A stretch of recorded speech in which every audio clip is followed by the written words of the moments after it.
واحد اثنين.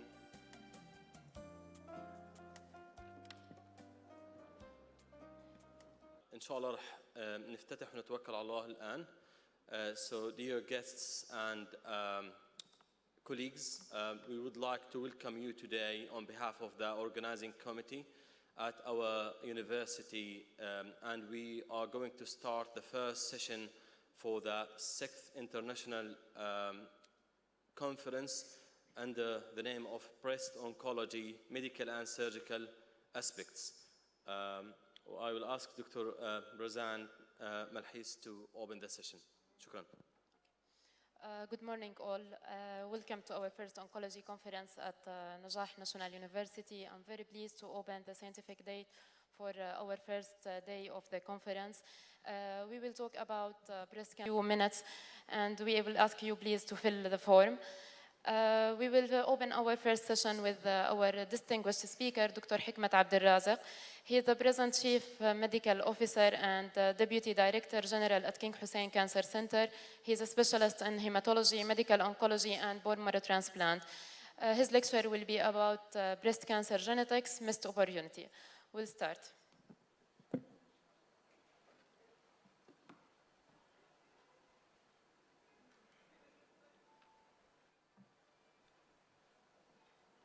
Good morning, everybody, and thanks, Siri, for the invitation. It's always really good to be back at home among the colleagues and friends. My talk today about the topic very dear to my heart. It's about the familial breast cancer, and I will tell you the story of this disease entity and how we have lots of opportunities that we can improve in the care of those patients. This is my disclosure. I do have a research grant, institutional one, from Pfizer International to study the genetic mapping of breast cancer among Jordanians and Arab patients treated at KRCC. This is where I was born, just 10 miles away from where you're sitting now, in a small village called Dajan, east of Nablus, as you see here. And this is the village in a little mountain, a very lovely village. But before we start, I always, when I talk about the genetic testing for breast cancer, I start with a story of a patient who was treated outside the KICC. She's 34-year-old, 36 now. Back in 2015, she was diagnosed outside our institution with the left breast cancer. Her disease was ERBR positive, HER2 negative back then. She was treated very appropriately with a breast conserving surgery, chemotherapy, and radiation therapy. But 5 years later, she presented to us this time with the right breast lump. The workup showed a right breast mass, a biopsy, a right breast cancer, again, ERBR positive, HER2 negative. She's married at age 22, and she did have 5 kids. When we asked her about her family history, we discovered that her grandma died with cancer at age 55, which was not recognized at initial diagnosis. And so we tested her for BRCA testing, and unfortunately, she turned to be BRCA1 positive. So the question is, had we missed the opportunity to save her the second cancer? And we here stand for we as a healthcare system, have we missed the opportunity in there? So the whole theme of this talk about the missed opportunities in those patients. So why now? Well, lots of reasons why I start talking about this issue nowadays. There's lots of emphasis in the literature about this issue nowadays, and that's for lots of good reasons. We better understand the prevalence of BRCA mutation in our society and our community. We also have better understanding the associated risk. We know now what is the risk of getting a contralateral breast cancer if a patient tend to be BRCA positive, and what is the risk of getting other cancer like ovarian cancer. We also have the tools. So we have what we call now next generation sequencing, or NGS, which is widely available now in lots of hospitals. We have the multiple genetically panel testing. We can do 11 genes, 21 genes, and even 84 gene panel testing. And lots of people and societies, professional societies, start to talk about these issues and voice lots of concerns about the management of those patients. But more importantly, we treat those patients differently.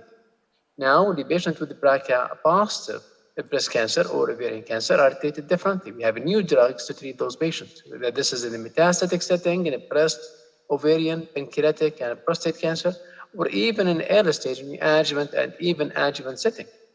We did summarize all those strategies that you have to deal with those patients, and this is the article Dr. Sarah Adeli from our program and myself had just published that a few weeks ago. But briefly, I will highlight the most important strategies. This is the olaparib, a New England Journal of Medicine article, PARP inhibitor in the treatment of metastatic breast cancer with BRCA mutation. As you see here, the curve in red, this is progression-free survival of patients treated with olaparib compared to the standard of care in blue. As you see here, if you give an oral drug, a PARP inhibitor, and this Olympiad trial, there was a 42% risk reduction in terms of progression-free survival. This is another study called the IMBRCA. This is about another PARP inhibitor, talazoparib, in metastatic breast cancer. The curve in blue are those who were treated with the PARP inhibitor. As you see here, progression-free survival 8.6 months compared to the one in green, which is 5.6 months. As you see, the p-value was really significant. Well, but more importantly, and the difference was more apparent in ovarian cancer. This is the very famous Solo 1 trial, which was just updated and presented in ESMO a few days back. And this is the curve in blue are those who were treated with olaparib in maintenance. As you see here, progression-free survival 56 months. And that's compared to placebo with 13.8 months. So if you give an oral drug, a PARP inhibitor, to ovarian cancer patients who are BRCA positive, you could achieve a progression-free survival of 56 months compared to 13.8 months. And as you see here, the curves are separated very nice and very well noticed. Now, what is the BRCA1 and BRCA2? Well, the story dates back to 1990 when this lady, Mary King, in University of Washington in Seattle, in the mostly western part of the States, she stated that the cancer can develop because of genetic alteration or genetic mutations, and that because genes involved in growth regulations or gene involved in DNA repair. And as you know, we divide the mutations in a human into two types. Those which are inherited from one generation to another because they are present in the germ cells, in the ovum, the sperms, and we call them germline mutations.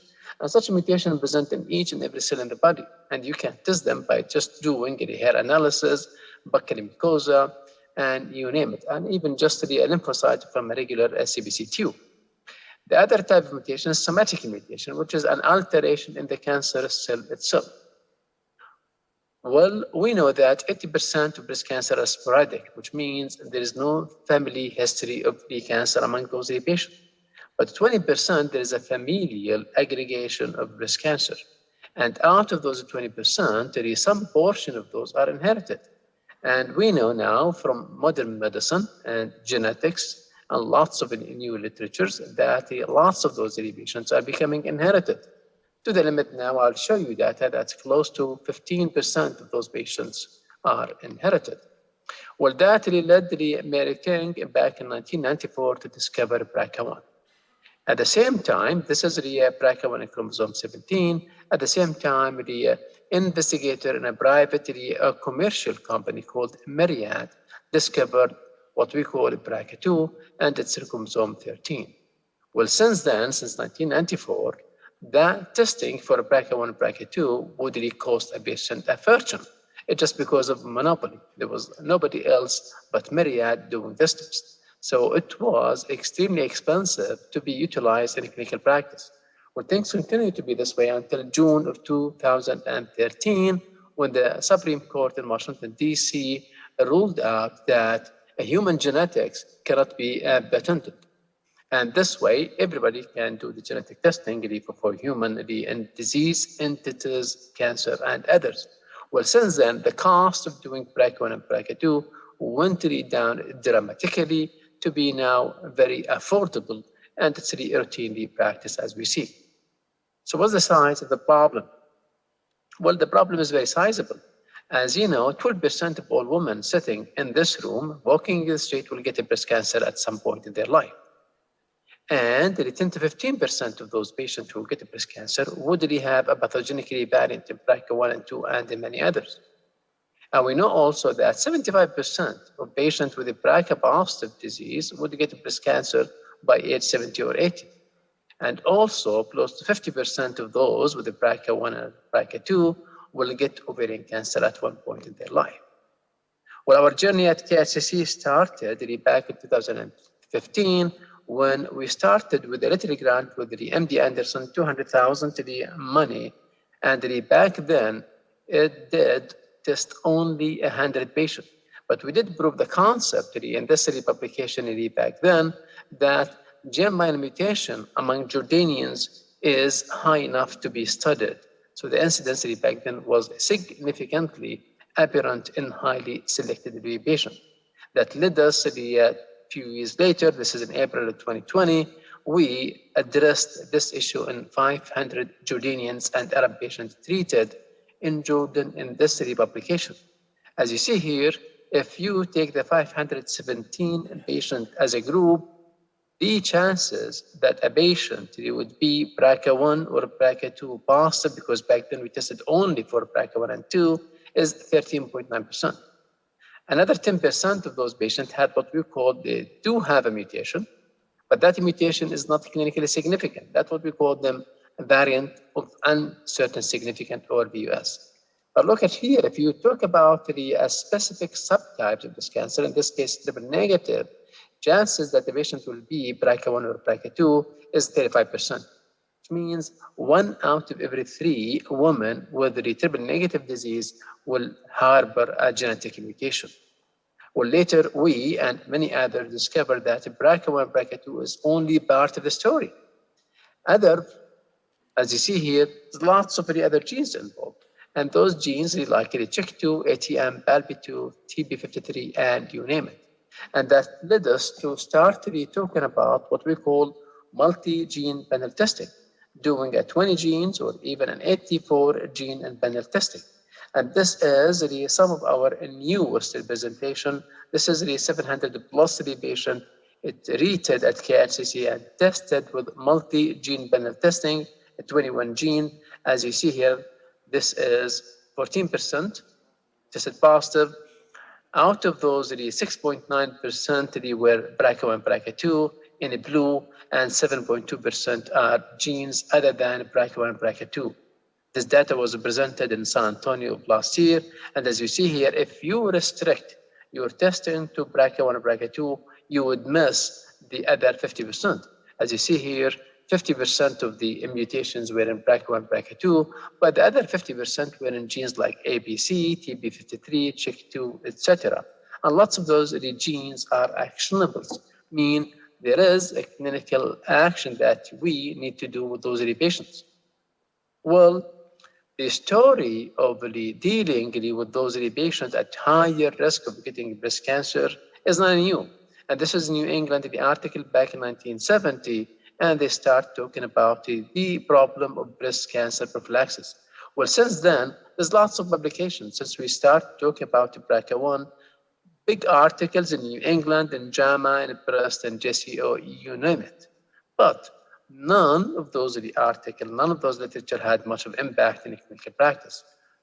But the real impact came out of this story, this lady. This is Angelina Jolie back in 2013 when she got breast cancer, tested for BRCA and to have BRCA positive disease.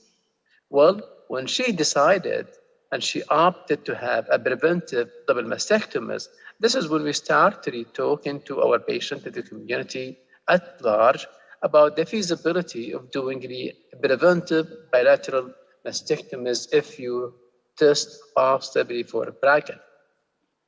Well, I take you back to the story of our patient. This is our in 2015. Back then she was only 29. She had the disease. By all criteria, she should have been ready for BRCA. If we had the chance to test her back then, we could have prevented the occurrence of contralateral breast cancer. So the question is, what is the risk for getting a contralateral breast cancer if a patient is tested positive. Well, this is really a big study, 650 plus patients with unilateral breast cancer.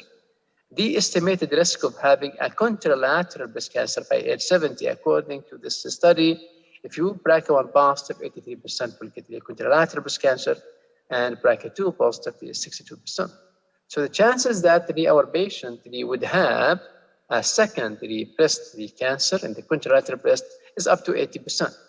And if you knew that back then, you would have done or at least offered the bilateral mastectomies in this lady, and in this case would have avoided the occurrence of secondary cancer back in 2020. Well, talking about the patient is a story, but talking about her other relatives is another story. This is a lady, as you see here, she had breast cancer.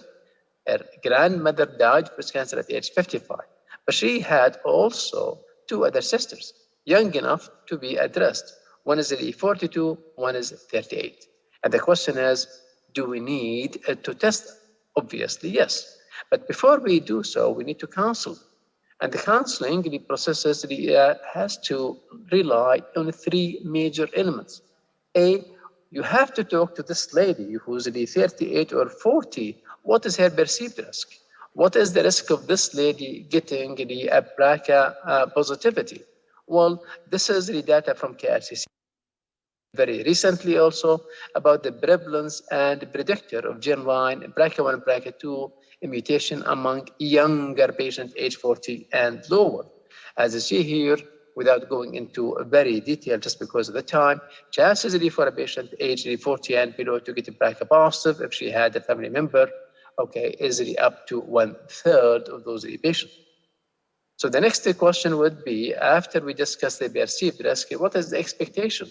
Well, if she tested positive, then she has to go lots of preventive measures, and we have to talk about those. And we also have to have a discussion, a detailed one about the motivation for genetic testing. Why do we want to test them? Well, A, we need to reduce uncertainty. She cannot live with the ghost of the happening genetic mutation. We need also to learn about the risk of her children. I mean, they're young, they're getting pregnant, they're having kids. What are the chances that their children would harbor those mutations? So she had to make decisions about the marital decisions, childbearing, etc., and explore options in terms of the prophylactic surgery or even aggressive surveillance or even treatment options. But obviously, there's lots of other risks associated with testing. Well, we try, but we cannot really guarantee confidentiality. Our society is closed. So we try to assure a patient that the result of their testing would be confidential, but nobody would guarantee that will stay confidential. Two, there's insurance issues and job discrimination associated with the stigmata of being BRCA positive. And there's also lots of adverse psychological and psychosocial reactions problem, family issues and distresses. And also the intervention doing surgeries, prophylactic mastectomies or oophorectomy is not without the risk. Well, we go back to the family member of this lady, and this lady who was 42, unfortunately was tested positive. So what to do with her? And now we come with what we call post-testing counseling. Tested positive, and we need to do procedures. We have to offer her at least what we call risk-reducing intervention. And one of those risk-reducing intervention, doing bilateral mastectomies on those patients without a history of a cancer. Well, in the mind of lots of us, when we talk about the bilateral mastectomies, we think ladies would go flat like this lady. But that's not the story. We have to tell them that those are two examples of two ladies, the BRCA positive, had the bilateral mastectomies. This is a skin-sparing, nipple-sparing mastectomies with the reconstruction, immediate reconstruction. As you see here, nobody would know that those two ladies underwent prophylactic bilateral mastectomies. And there's lots of guidelines in the literature. This is the ASCO guidelines on how to deal with patients tested positive for one of those germline mutations. And what about the other story, which is the ovaries? Those ladies are at higher risk of getting ovarian cancer. As you know, detecting ovarian cancer or fallopian tube cancer is not easy. because we don't have a test to early detect those cancers. So the question, when should we offer those lady prophylactic bilateral salpingo or oophorectomy? Well, the curve of this slide would answer the question. As you see here, the curve in yellow are the risk of getting ovarian cancer in public. But the curve in pink and green are the chances for a patient with the BRCA1 and BRCA2 getting ovarian cancer. As you see here, chances to get ovarian cancer does not kick off until a patient exceeds the age of 40. So based on this data, we don't offer prophylactic mastectomies until the patient reaches the age of 40 or 45, i.e. we let her get married, finish up with her kids, and then after the age of 44 or 45, we can offer them bilateral or oophorectomies. Well, when we do so, there's lots of issues. There's early menopause. There's lots of side effects, hot flushes, and there's issues related to bone health. Lots of those ladies, when you do a premature ovarian ablation or a surgery, prophylactic or oophorectomy, lots of those ladies end up having osteopenia and osteoporosis. This is when we do allow hormonal replacement therapy on a temporary basis.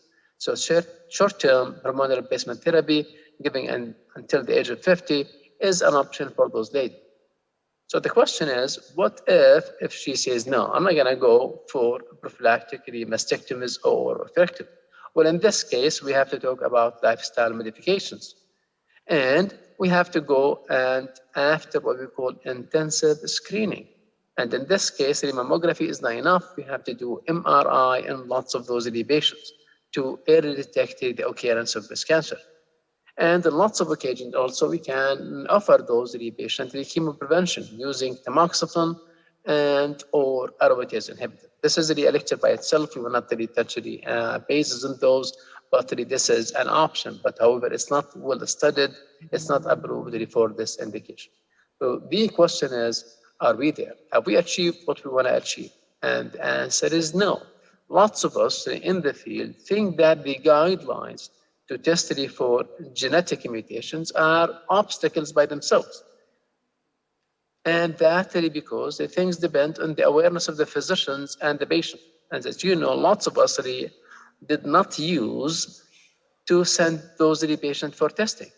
This is the NCCN guidelines, and you want to refer your breast cancer patient for testing. Look at those guidelines. It's extremely complicated, extremely complex, and that led to the referral of very few patients.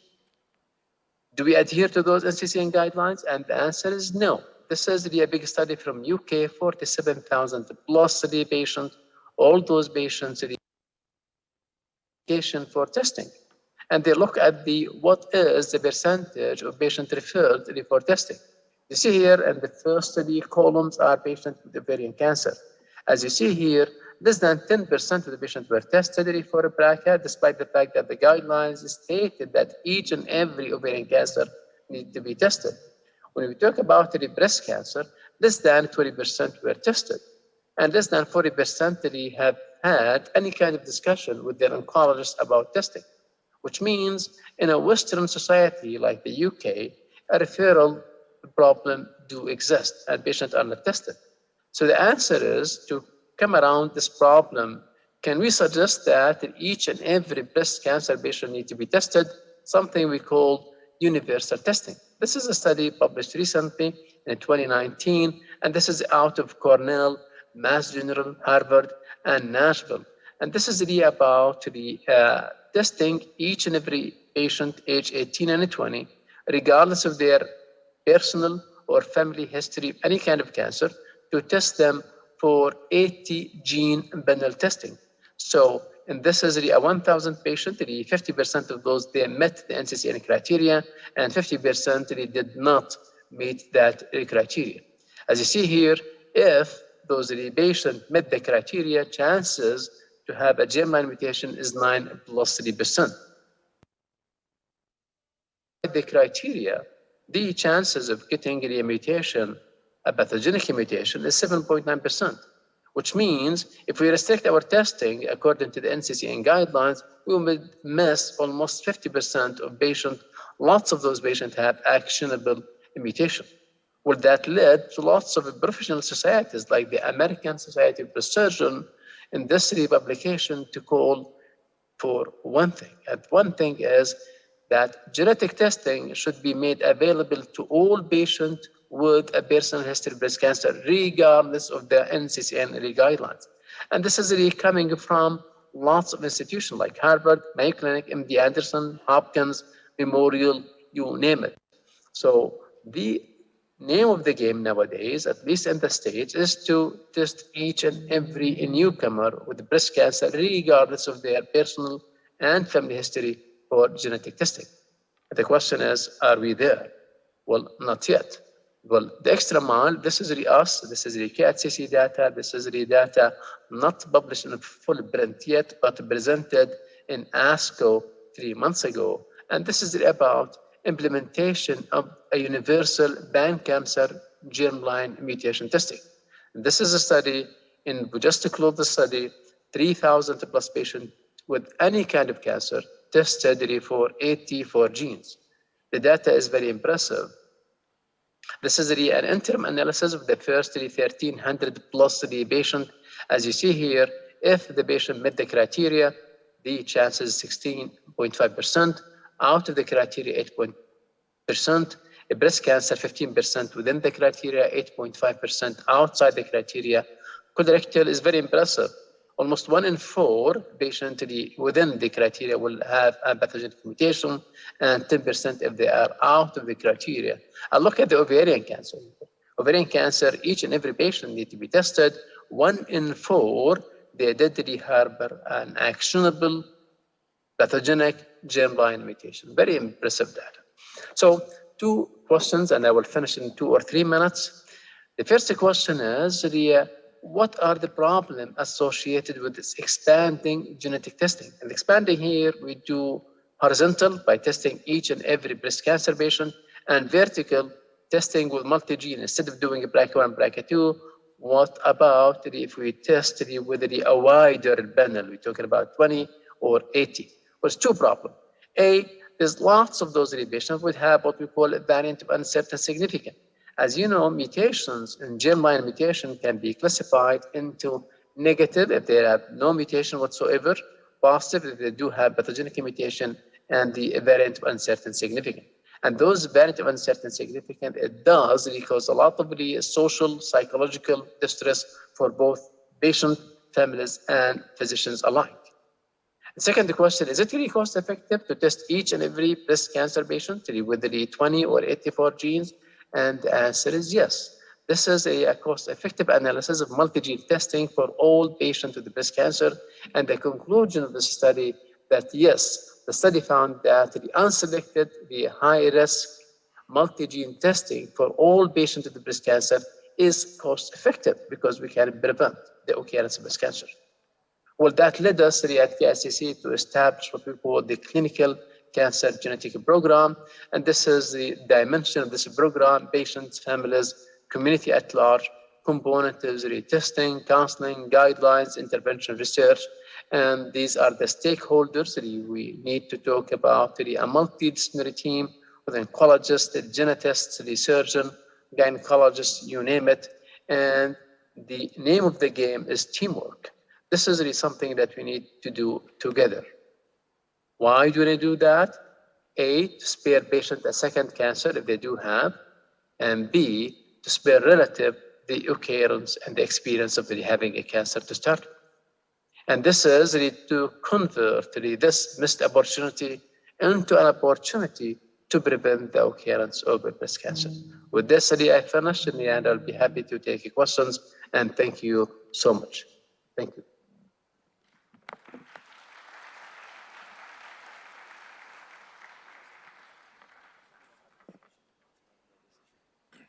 شكرا دكتور حكمت على المحاضرة القيمة. Our next speaker is Dr. Fadi Al-Atrash. Dr. Fadi Al-Atrash is the CEO of Augusta Victoria Hospital, specialist in oncological field with more than 20 years experience in field of radiotherapy. Dr. Al-Atrash talk is about hypofractionated radiation in early breast cancer. Welcome, Dr. Fadi.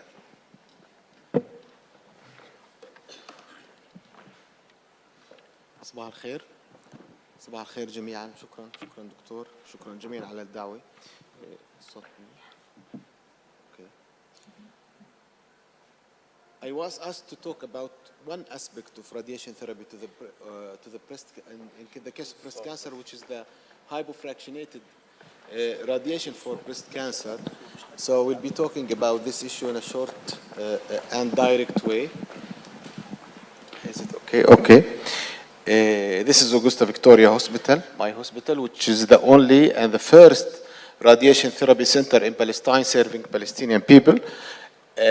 I want to say with the work of the radiation therapy, with our colleagues here in Nablus, in Palestine, with our esteemed colleagues sitting in the panel, we have changed a lot in the management of breast cancer. We have started in advocating for the breast conservative surgery, where we were very successful in reducing the rate of mastectomies in Palestine. And after that, we were advocating for introduction of sentinel lymph node biopsy in surgeries, and I think we were very successful in this way. So, the incidence of breast cancer in Palestine is still high. It's compared to the Western countries, and it's the most and the highly diagnosed cancer in Palestine, as you see here, the numbers of the Palestinian Ministry of Health. And here we have the numbers of the radiation therapy department, where we have the breast cancer is the highly treated cancer in Augusta Victoria Hospital. One number that reflects the importance of the advocacy that we have been doing for treatment of breast cancer. If we go back like 15 years ago, 60 to 70% of our patients treated were coming for palliative radiation therapy, and now 60 to 70% of our patients treated for radiation are coming for curative radiotherapy, and this is a very important figure. Radiotherapy in breast cancer. The importance of radiotherapy in breast cancer has been established more than 25 years ago. Sorry? Sorry?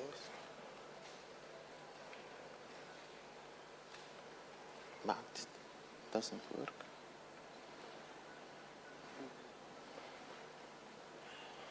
Okay.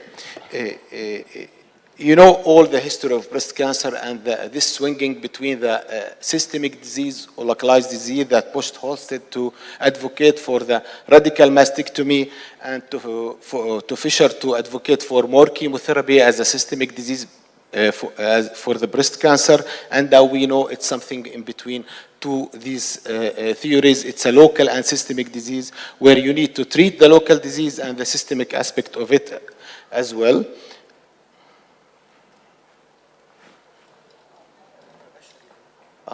Okay.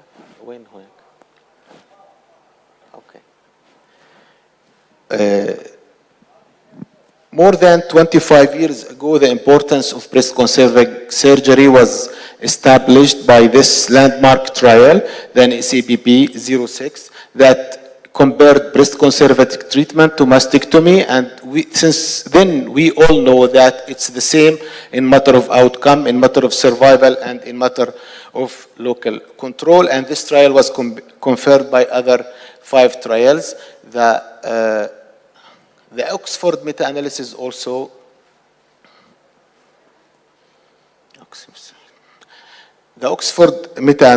that analyzed the data of more than 11 personal data of more than 11,000 women has shown that the importance of radiation therapy in breast conserving treatment in matter of increasing the chance of local control, reducing the recurrence, increasing the survival, the breast cancer survival, and reducing the risk of any death after treatment of breast cancer, not only related to breast cancer. So we know now that radiotherapy is highly effective in reducing recurrence in both in positive and in negative disease, and the radiotherapy reduces the absolute risk of death after 15 years. 1 of 4 prevented recurrence save one life, and the benefit is not substantially reduced by fatal side effects. Now talking about hypofractionation. The standard fractionation is giving radiation therapy with a normal, a moderate size of dose, which is normally 180 to 200 centigrade.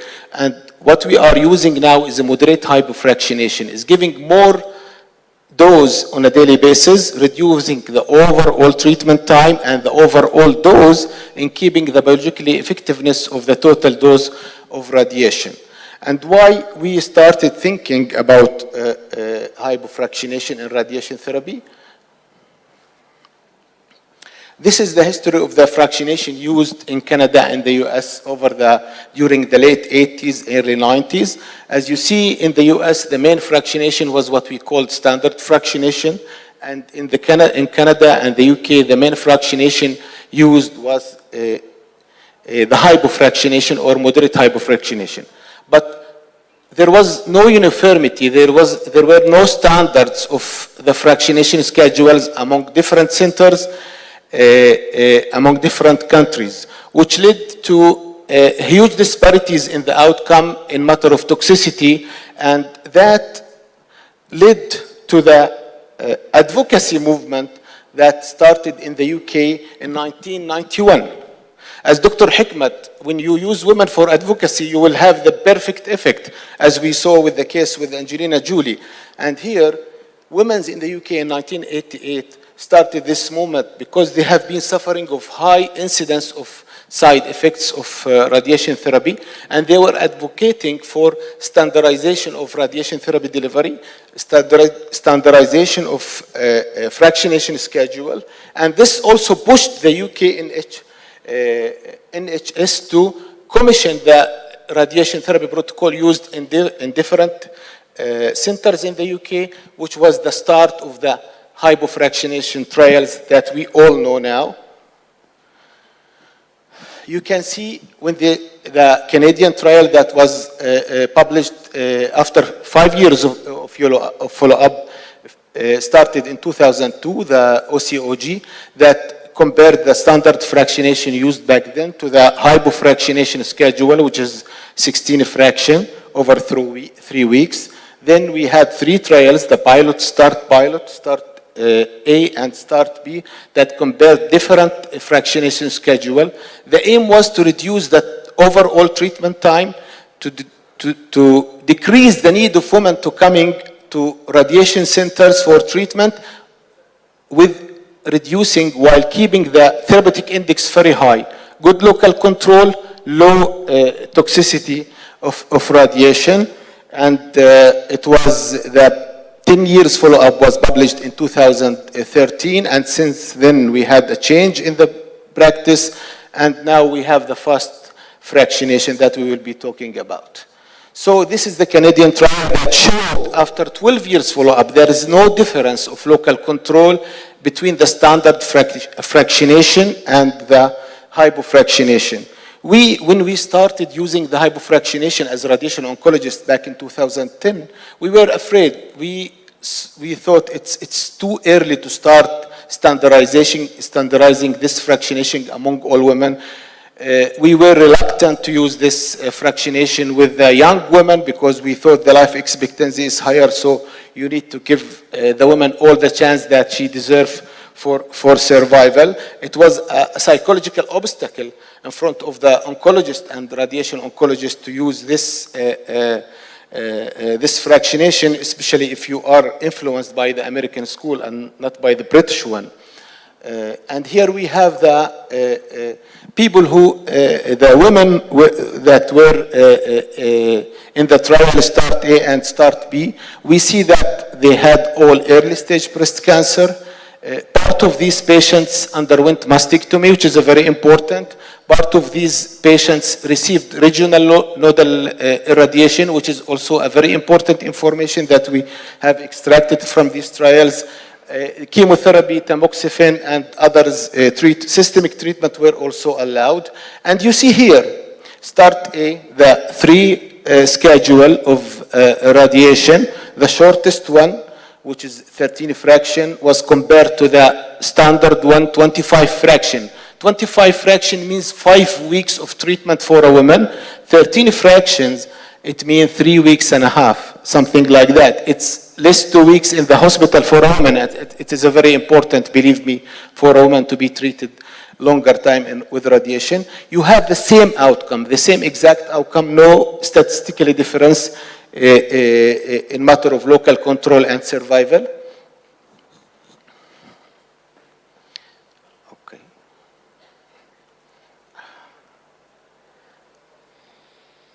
Yes.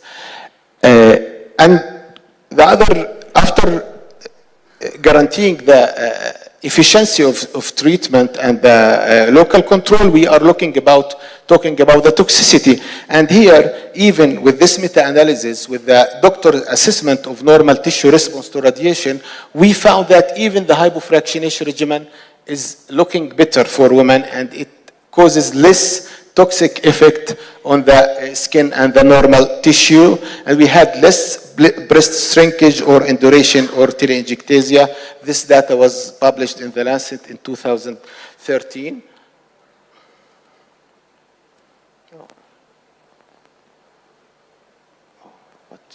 Okay. There is a delay.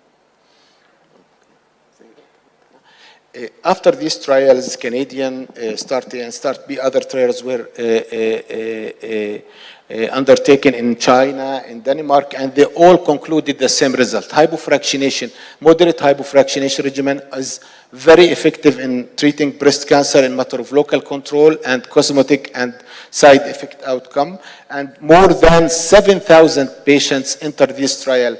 The data is very strong, the data is very consistent, and that's why we have this regimen as the standard fractionation for breast cancer these days, which led the ASTRO guidelines to evaluate and to adopt the hypofractionation as the standard regimen and the preferred one in 2018. And if you go back to 2011, when the data of the Canadian study was published, we were reluctant. We were using this only for women more than 50 with early stage breast cancer without chemotherapy. We had this psychological obstacle that we had overcome over the years. Even the hypofractionation does not prevent us from giving the boost, the extra dose of radiation to the tumor bed, which was proven to add for the local control in case there is an indication. The major indication is the breast cancer for younger women, and the high grade cancer is the major indications for breast radiation boost for the tumor bed. Even with the hypofractionation, we are still giving this boost, and we are trying to find out the better way of, the best way of giving the boost, whether sequential, it means after finishing the course of the radiation, or concomitant with using the planning system to give the tumor bed higher dose during the radiation. And we have the UK Import trial that showed the both ways of giving sequential and concomitant boost are effective and without any added toxicity. Dr. Fad, you have 3 minutes, please. 3 minutes, please. 3 minutes? I will finish in 3 minutes. Okay, and there is an ongoing trial trying to find out the better way of giving the boost for in case of the use of the hypofractionation schedule for women. And the fast fractionation is going the shortest radiation for breast cancer. It's going 5 treatments a week. It has started with the fast fractionation with the UK FAST trial that included 900 women who were recruited between 2004 and 2007 in this randomized control trial between three type of fractionation, 30 gray, it means 6 gray per day, which is a huge fraction size, and another fraction schedule with 28.5, and the primary endpoint in that was the change in photographic breast appearance. The photographic breast appearance was assessed by doctors and by the patient to see the change of the breast during the treatment and after that, because it was the major concern for us as a radiation oncologist due to the fraction size. And this study showed that the use of the 30 gray, 6 gray per day for 5 days is more toxic than other regimen. So this regimen was excluded from further study. And the 10-year outcome showed also that there were no difference in local control, but the difference was mainly in toxicity. And here come the fast forward trial, which was using another, examining another regimen in radiation therapy. The importance of this trial, that the publication of this trial came during the pandemic era, where we were trying to decrease the load in the hospitals to prevent people from coming to hospital, to decrease the risk of COVID-19 infection. So it came in the right time. It gave us the evidence base to use this fractionation for women. This is a very, very important trial that included more than 4,000 women with early stage breast cancer, and you can see that 18% of these women had node positive and 25 received the boost. I will jump to the result. And the acute toxicity of this fractionation was published in 2016. But the radiation therapy protocol and technique were standardized and were used according to the guidelines within the study. And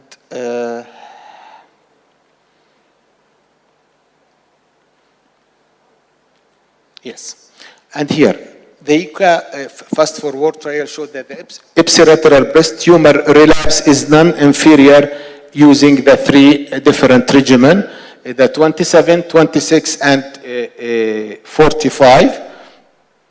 But using 27 gray is by 5 fraction was significantly more toxic than the other 2 regimen, using the standard hypofractionation or the fast forward 26 gray in 5 fraction. This margin of toxicity, 1 gray difference between the two regimen with highly significant toxicity, is one of the pitfalls and one of the shortcoming of this trial, maybe I might say. And what prevents us from adopting it as standard of care, because we still try to figure out what is the best fast forward program.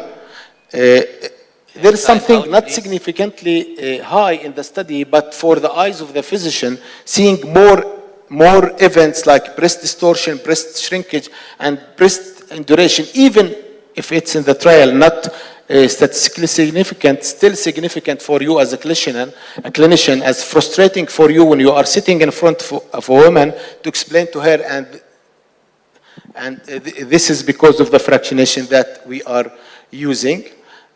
Doctor, time out, please. Yes, okay. So when I will conclude that the hypofractionation regimen and the fractionation regimen for breast cancer now is the hypofractionation using 16 fraction, 15 fraction for the whole breast added to that boost. Still the fast forward using 5 fraction is still not widely used. I think it will be used in the future when we have more data, more follow-up, and more patient examined in different trials. Thank you. Thank you very much, Dr. Fadi. Inshallah, questions after the end of the session, or at the end of the session. Any questions and discussion at the end of the session? This is to remind you that we will have 2 to 3 minutes evaluation form. So please, you can find the code on your budget, and you can access the website, which will be appear now on the screen. It will take 2 to 3 minutes to complete the form, please.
So we will continue our lectures while we finish the evaluation form. Please go to this item and enter the code which is available on your budget.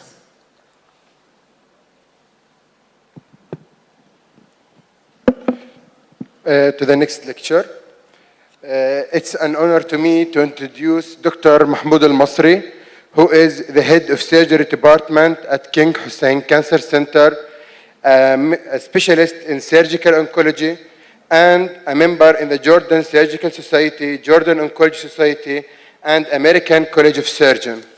He is going to give a lecture with the title of Individualizing the Management of Axillary Nodes. Let's start.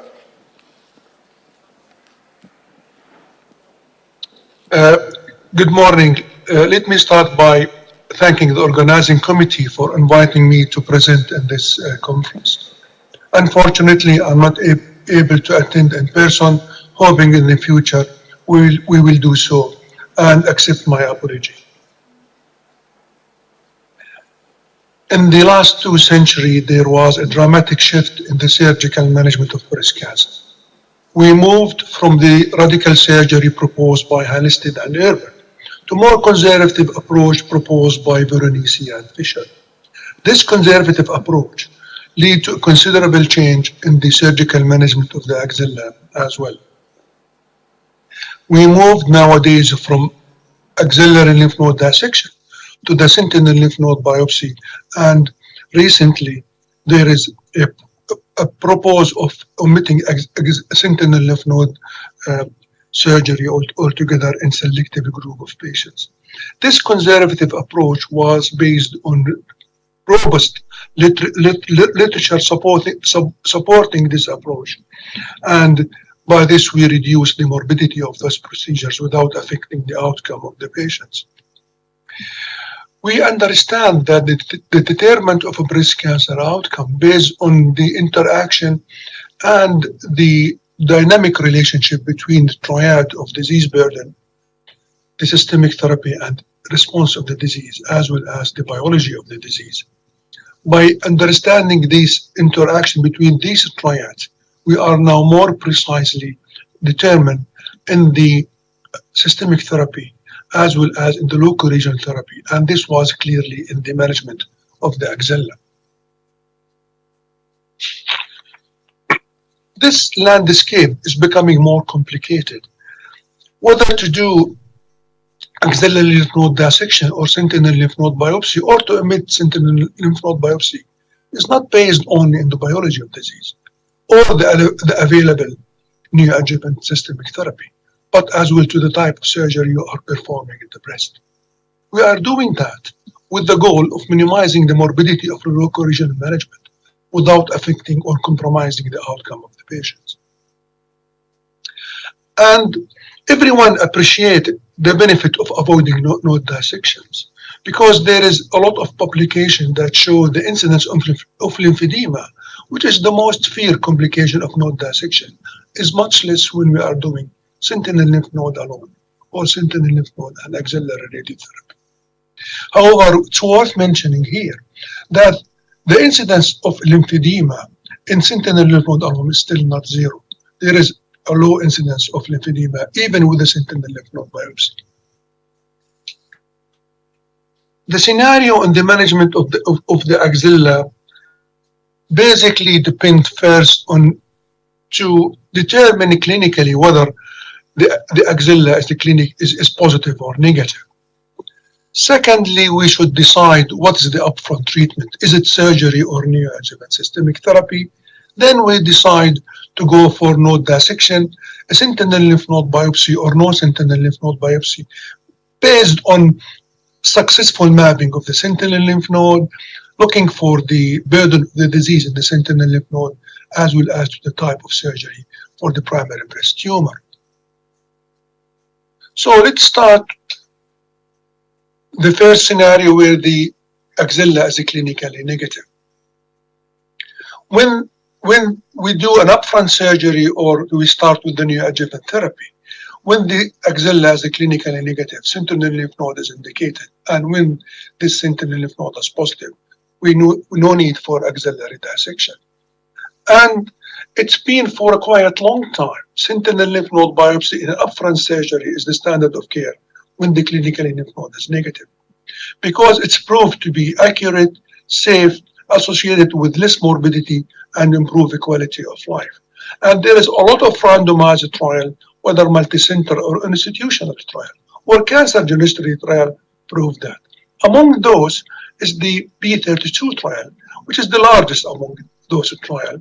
They randomized around more than 5,000 patients to sentinel lymph node biopsy followed by node dissection versus sentinel lymph node biopsy alone when the sentinel lymph node is negative. The technical report of this study showed a false negative rate of less than 10% and identification rate of 97%. The survival data, whether overall survival or disease-free survival, was similar between the two groups, as well as the local regional recurrence. And in a 10 years update of this trial, looking for the local regional recurrence at the first event, we noticed that the incidence of axillary recurrence in the sentinel lymph node only group is less than 1%, which indicate the safety of these procedures. Nowadays, there are now several trials examining whether sentinel lymph node contribute to the staging of the axilla or in the control of the axilla. And these trials try to omit sentinel lymph node biopsy in early stage breast cancer, and they were encouraged by the CLGB trial, where they looked to the patient above age of 70 hormone receptor positive T1 tumor, where they omit axillary surgery without affecting the survival or the local regional recurrence of those patients. We have now an ongoing 5 trial, 3 trial in Europe and 2 trial in Asia.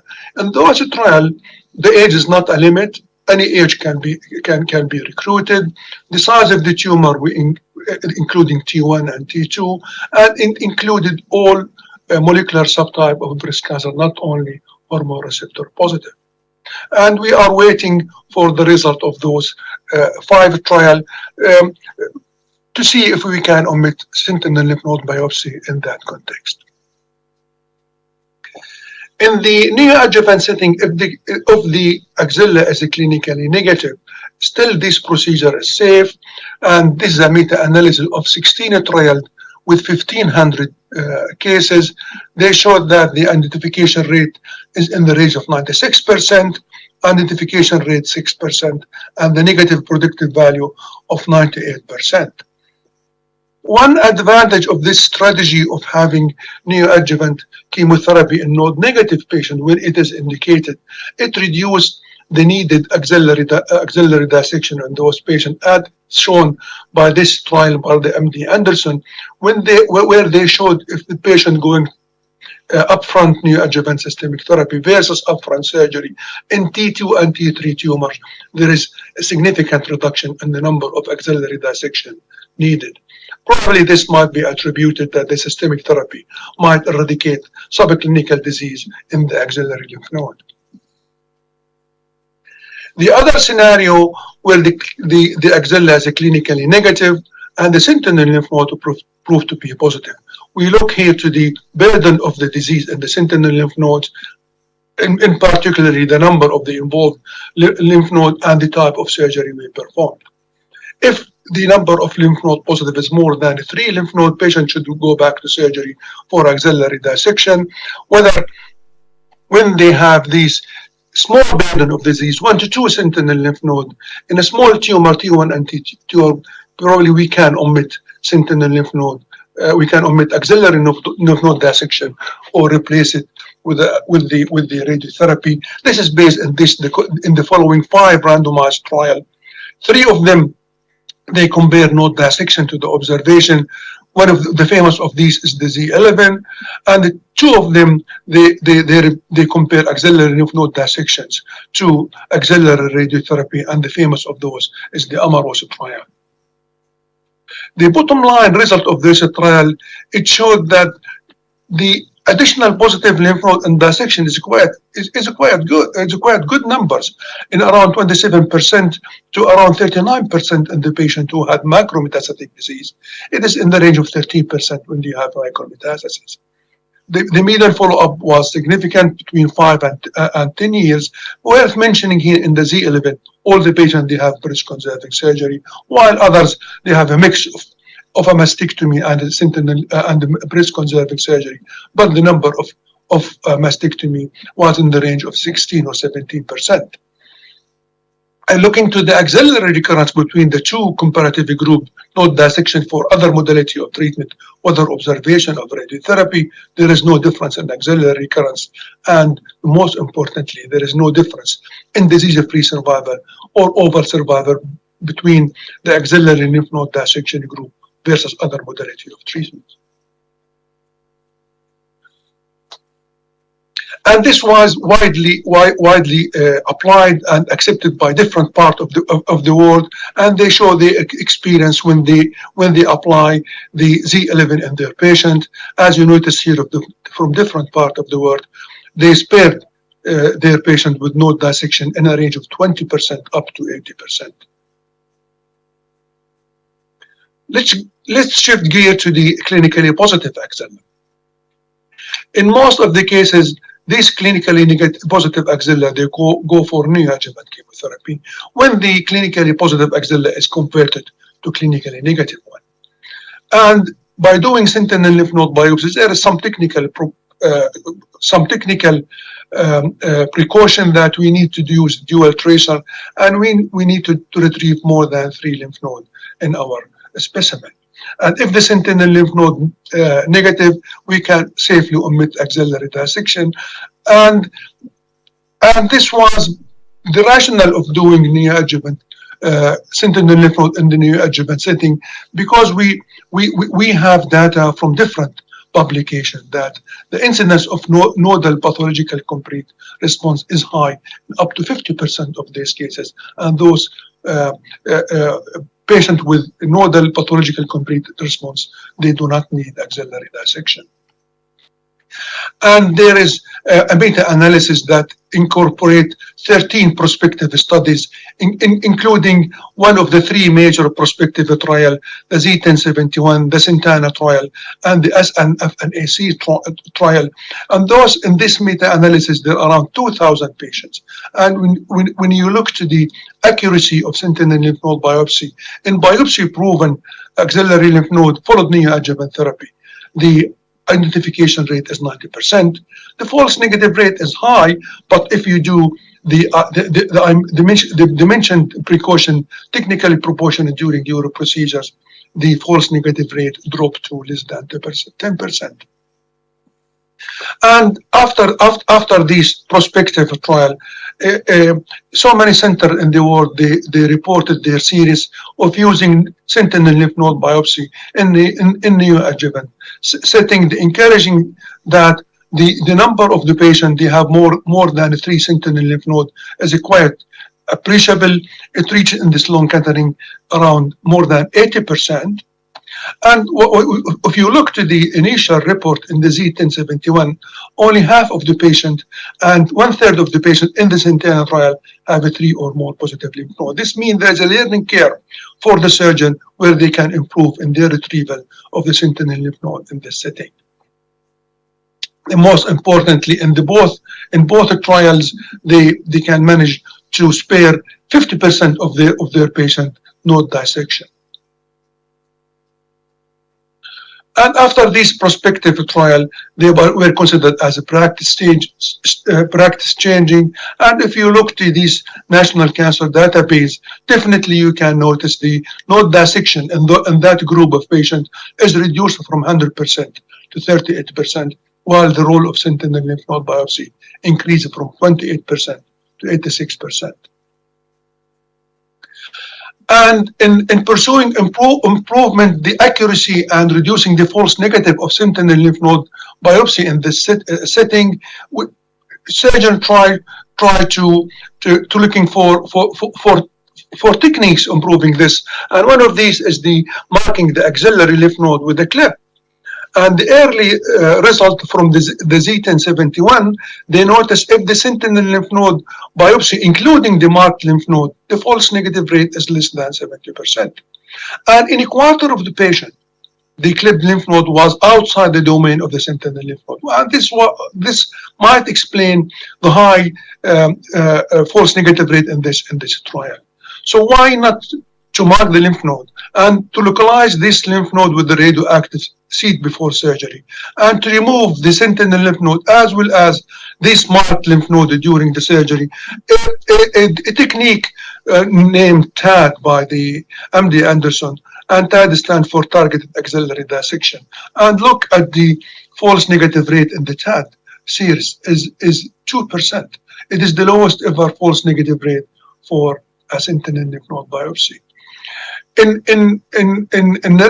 Netherlands, they have a similar study. They call it Marie trial. In the Marie, in the first biopsy of the axillary lymph node, they put the radioactive seed at that time and remove it after neoadjuvant during surgery. And they noticed that they have a false negative rate 7%. And if this Marie was associated with a sentinel lymph node, they drop the false negative rate to 3.5%. And now there is incorporating radiotherapy in the setting of sentinel lymph node after neoadjuvant chemotherapy, and there is an ongoing trial. The first trial is the Alliance trial. The bottom line of this trial, after neoadjuvant chemotherapy, if the sentinel lymph node of positive patient is randomized to node dissection versus axillary radiotherapy. And the other trial is the B51 trial, when the axilla is converted into negative after neoadjuvant chemotherapy.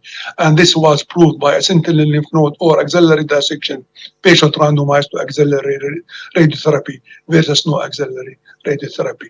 They finished recruiting their patient, and we are waiting for the result.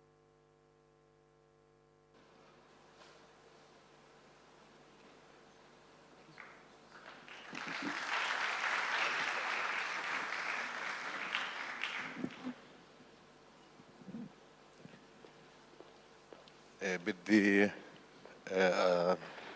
أقدم صديقة وزميلة عزيزة الدكتورة وفاء طاهر.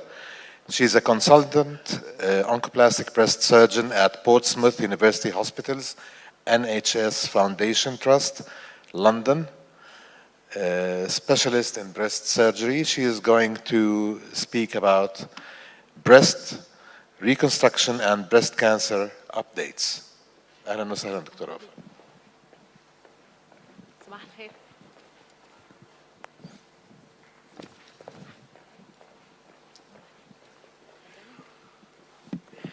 صباح الخير. I'm so honored to be here. Thank you very much. I'm so happy to be in my beloved Nablus again and An-Najah University. شكرا. So I will be short and try to be fast because I was warned about the time. So we will talk about the updates on oncoplastic breast surgery, and I will concentrate on the oncological side of it and the how it is safe what we do.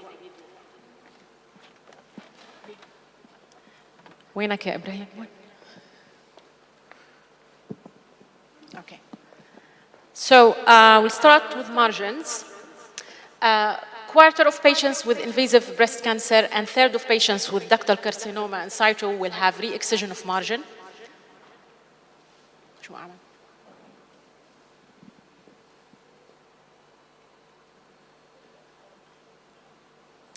Local recurrence increase with involved margins. Okay. Increased width of negative margin is not associated with improvement of local control. Negative margin does not guarantee the presence, the absence, sorry, of the residual tumor in the breast. عم بعمل صدى.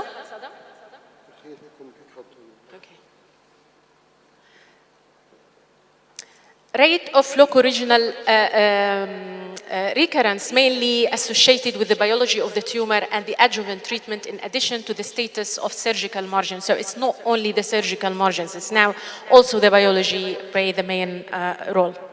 Why is it important? Because this means that we have to do another surgery. If we do another surgery, this means that we may delay the adjuvant treatment, we may affect the aesthetic outcome.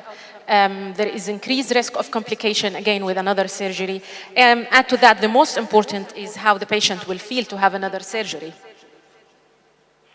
Definitions. What is the definition of involved margin? It's ink on tumor. The variation was about the close margin. Is it no ink on the tumor, 1 millimeter or 2 millimeter? So this is the summary of up-to-date margins. So according to the Americans, the American Society of Surgical Oncology and Radiation Oncology, they accepted no tumor on ink to be safe in invasive cancer, but 2 millimeter for pure ductal carcinoma in situ. Where in England, the ABS, the Association of Breast Surgeons, they accepted 1 millimeter for invasive cancer and 1 millimeter for ductal carcinoma in situ. However, NICE guidelines, they require 2 millimeter. Why carcinoma in situ is different? Because of the growth pattern and the use of adjuvant therapy. Because we usually, not like an invasive carcinoma, we usually use the adjuvant therapy. However, in ductal carcinoma in situ, it's not that uniformal. Re-excision of negative margin in ductal carcinoma in situ, if it is less than 2 millimeter, should be individualized according to the load of the tumor, the cosmetic impact of re-excision, life expectancy, the age of the patient, and whether we are giving radiotherapy or not. So it's not black or white. So it's an MDT decision. If you have a patient with invasive cancer and ductal carcinoma in situ, treat it as invasive breast cancer. If you have a carcinoma in situ with microinvasion, manage it as a carcinoma in situ. Lobular carcinoma in situ at the margin. If it's classic, don't do anything. If it's pleomorphic or floret, do it, treat it like ductal carcinoma in situ. In UK, it's unit dependent. So we have, each unit is autonomously working in UK. So despite that the ABS said 1 millimeter and the NICE guidelines, it says 2 millimeter, but it varies from one unit to another. So most of the units, they considered 1 millimeter for invasive cancer and 2 millimeter for ductal carcinoma in situ. Worth to be mentioned that the Americans, when they accepted no tumor in ink, that was, there are few patients category were excluded, such as post-neoadjuvant chemotherapy and patients who will not receive whole breast radiotherapy. This is explain how we work in England. And oncoplastic breast surgery is associated with decreased rate of re-excision and conversion to mastectomy, so it's worth to do oncoplastic breast surgery. These are a few tips that I would like to mention. When you do, if you do routine re-excision of margin, because some surgeons do that, which is not recommended anymore, do not use cautery because you will increase the artifact, so the pathologist will not be able to read that thin excision that you have sent to them. Mark clearly and communicate. It's all about communication. Communicate with your colleague in the pathology. Does margins after mastectomy matters? Of course it does, but there is no consensus about what is the clear margin after mastectomy. It was found that involved margins after mastectomy will increase the recurrence rate by 3-fold, despite, regardless whether you will give the patient radiotherapy or not. I will not speak about that. This is a very big subject, but I'll just mention here that there is no standardized intraoperative margin assessment tool yet. However, there is a lot in the literature. There is a lot happening now about the new method of intraoperative margin assessment. In my unit, we still use only the faxitron, the radiology, to check our specimen. So this is a table about the radiology and pathology or methods of intraoperative margin assessment. Oncoplastic breast surgery, we know that it includes partial breast reconstruction, total breast reconstruction, therapeutic mammoplasty. The most important thing that immediate breast reconstruction does not lead to clinical significance delay to adjuvant therapy. So sometimes, as a surgeon, we get a little bit excited and we want to do a lot of procedures and give the patient good look, but we have to focus on the oncology side of it and not delay her adjuvant therapy.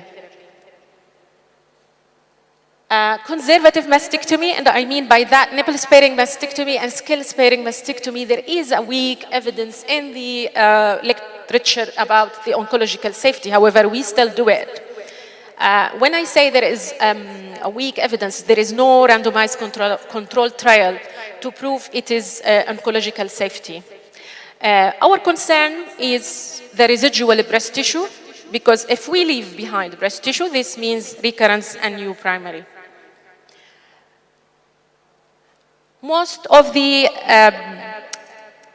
residual breast tissue is, if we do nipple sparing mastectomy, is behind the areola and the upper outer quadrant. It's fine.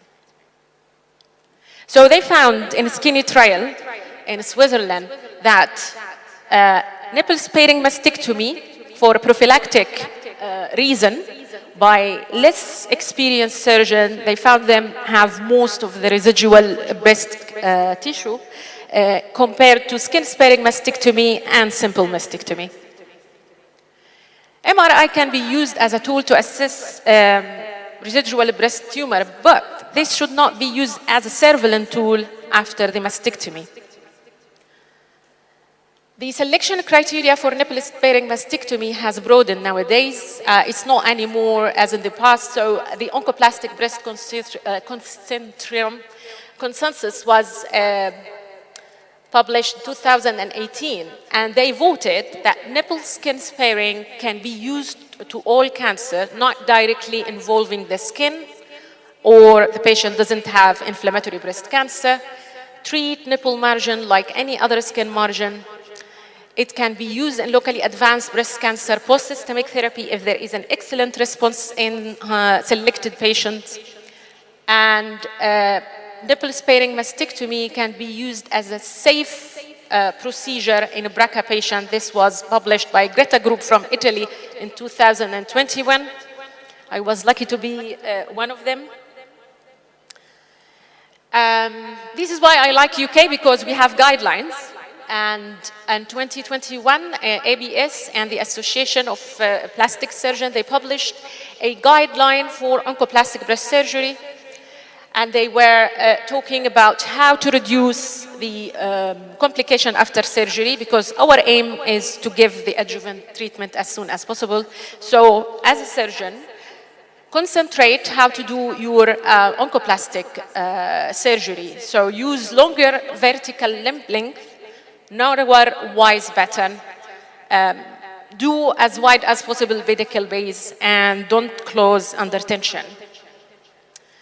If you are considering partial breast reconstruction and you are not sure about your margins, you can consider 2 stages. So you can fill the area with water, and once you have your pathology back and it's free, you go back and you do your reconstruction, you do your flap, or you take more margins and you do the flap. Contralateral risk-reducing mastectomy, it's nice to do it at the same time of the index breast surgery with cancer. However, if you think that this will delay the adjuvant therapy, do it as a delayed procedure. Mastectomy technique, here I will talk about some tips. When you do mastectomy and you feel that the tumor is close to the skin, please use some non-absorbable suture at the area. So if the MDT asks you to go back to excise that area, because some MDTs, they do that, you can find it. If you do nipple-sparing mastectomy, always mark the area of the nipple because the pathologist needs to know where is that nipple and to take more slices to find out if there is an occult disease, because if it is involved, some MDT will require to excise the nipple in a later stage. Send the retroareolar nipple core tissue for histology always separately. There is no clear evidence how aggressive you have to shave the ducts from the nipple. However, it was proved if you leave a 3 millimeter rim of tissue at the nipple areola complex, it may help in preserving the nipple. Avoid transareolar and circumareolar incision in patients who plan to have radiotherapy or are smoker. I don't do nipple sparing in smokers. This is my practice, but some surgeons they do it. So be careful. Delayed breast reconstruction, what to do? Always, please, do full clinical assessment, order mammogram for the other side within the last 12 months before you take the patient back to surgery, and do staging for the patient, because you don't want to do delayed reconstruction, massive surgery, and patient had distant metastases. Lipomodeling is safe and is usually minimum 6 months after radiotherapy. It can be used to improve the quality of irradiated skin and avoid the lower abdomen, because you have always to have a backup plan if your reconstruction failed. Tamoxifen, we all know about the tamoxifen increased risk of deep vein thrombosis by 2.3-fold, especially for patients who had chemotherapy or we plan long surgery. They considered long surgery is more than 90 minutes. For me, it's all my patients, because usually I spend 90 minutes in the theater. They divided patients to 3 categories. Low risk, just keep them on tamoxifen, don't stop it. Intermediate risk, stop it 3 weeks before and start it immediately after the surgery. High risk, stop it 3 weeks before and 3 weeks after. Surveillance after surgery, it is difficult and challenging to do the X-ray after the radiotherapy and the oncoplastic breast surgery in the first year. Always communicate with the radiologist, because if you did lipomodeling or any secondary procedure and you did not inform the radiologist, they may report it wrongly and the patient may have biopsies unnecessarily. Oncoplastic breast I can't pronounce this anymore. Okay. They published their consensus about post-mastectomy radiation therapy in 2022, 4 months ago, and they voted that nipple-sparing mastectomy is not contraindicated when you are planning to give radiotherapy. The thickness of mastectomy flap should not be decided whether you are giving, so some surgeons, if they know that they will have radiotherapy, the patient will have radiotherapy post-op, they will make thick flaps, and this is not right. You have always to think about the oncological safety. The overall long-term risk of complication in setting of post-mastectomy radiotherapy is lower after immediate autologous reconstruction. So if you know that the patient will receive radiotherapy, it's better to do autologous reconstruction. 2 minutes, please. Dr. Wafa, 2 minutes, please. Okay. There was no consensus about the implant position. And do not do surgery unless it's 6 months after radiotherapy. Reconstruction may interfere with the radiotherapy planning and delivery. However, with the new techniques, it was overcome by the clinical radiologist. Radiotherapy increased risk in implants. ADM does not increase the risk of capsular contracture. It may reduce it, but there is no proof about that. And if you give me 2 minutes, I will update you about the lymphoma associated with implant. So it was proved that implants do not increase the risk of connective tissue disease or the risk of breast cancer. However, unfortunately now we have the breast implant associated lymphoma. It's a very rare disease. It presents usually with seroma, and it's usually the average time is 8 years after the surgery, and usually related to textured implant. The French, unfortunately, discovered another type of lymphoma, which B-cell lymphoma, not discovered, reported. 3 cases in 2020. This is a history about the disease. This is the first case that was reported in 1997 by Creechan in the United States. So this is the latest epidemiology. It was published last year in October. Around 950 cases were reported. The incidence is 1 in 3,000 women with a breast implant may have lymphoma, and 1 in 350 with textured implant is more common in BRCA and rare in Asia. I think they are underreporting. There were no cases reported from Middle East. I think it's underreported.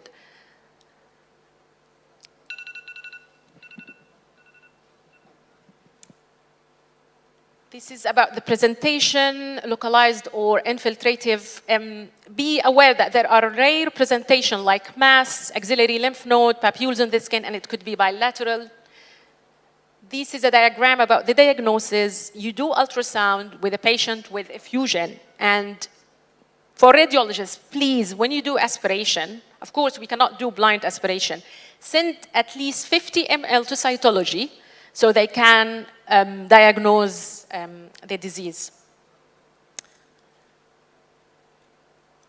So this is about the treatment. It's either surgery for localized disease or systemic if we have a mass, lymph node, or distant metastasis, chest wall, radiotherapy, if incomplete resection or involved margin or chest wall infiltration.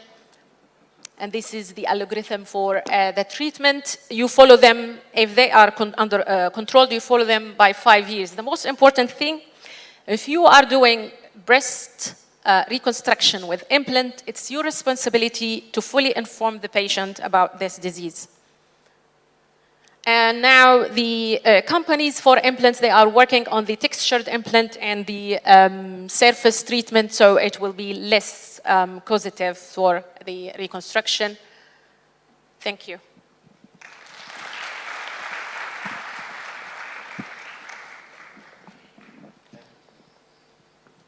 Our next speaker is Dr. Hiba Farfoura.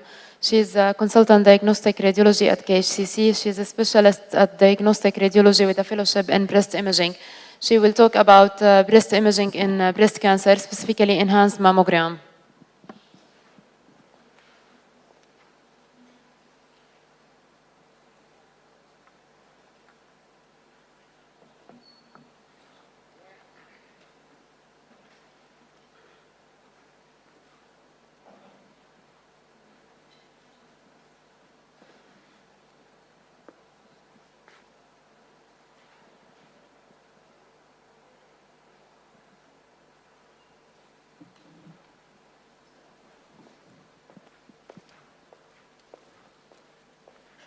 Dr. Hiba.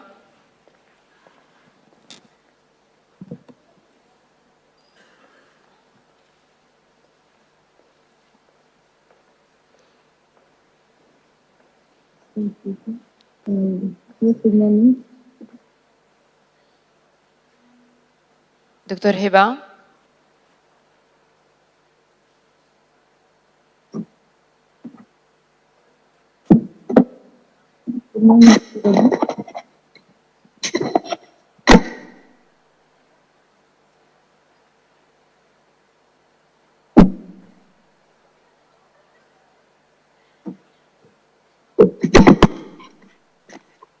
دكتورة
طب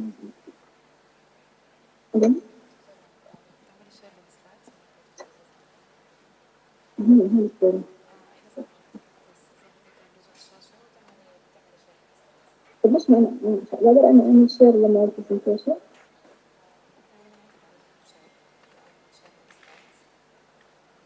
شير سكرين بس disable.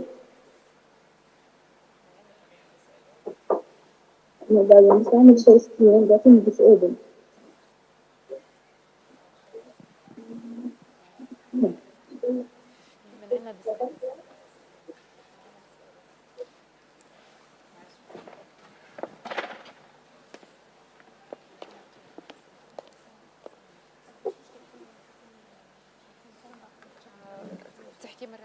أنا disable طبعا بس. هلا واضح الصوت. هلا احنا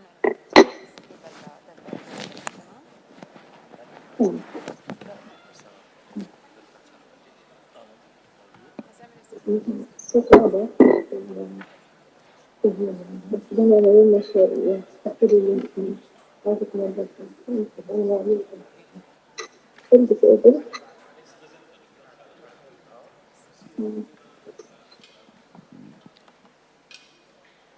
الو، السلام عليكم.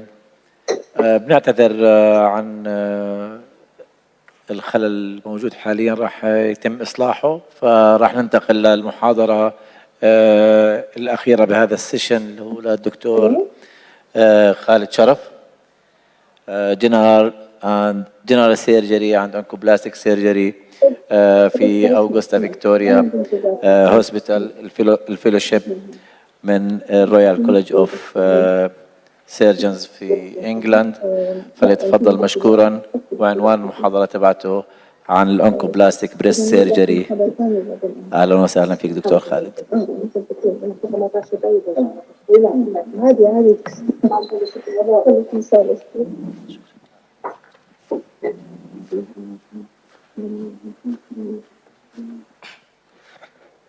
Good morning and thank you for having me. My presentation will be complementary to Dr. Wafa. So we are talking about today about oncoplastic breast surgery. It's a quick overview and hopefully I will be stick to the time, I think 10 minutes. Okay, so breast conserving surgery has become the standard of care for treating early breast cancer. And it has similar survival to mastectomy. However, breast conserving surgery, the aesthetic outcome, can have poor aesthetic outcome in many patients.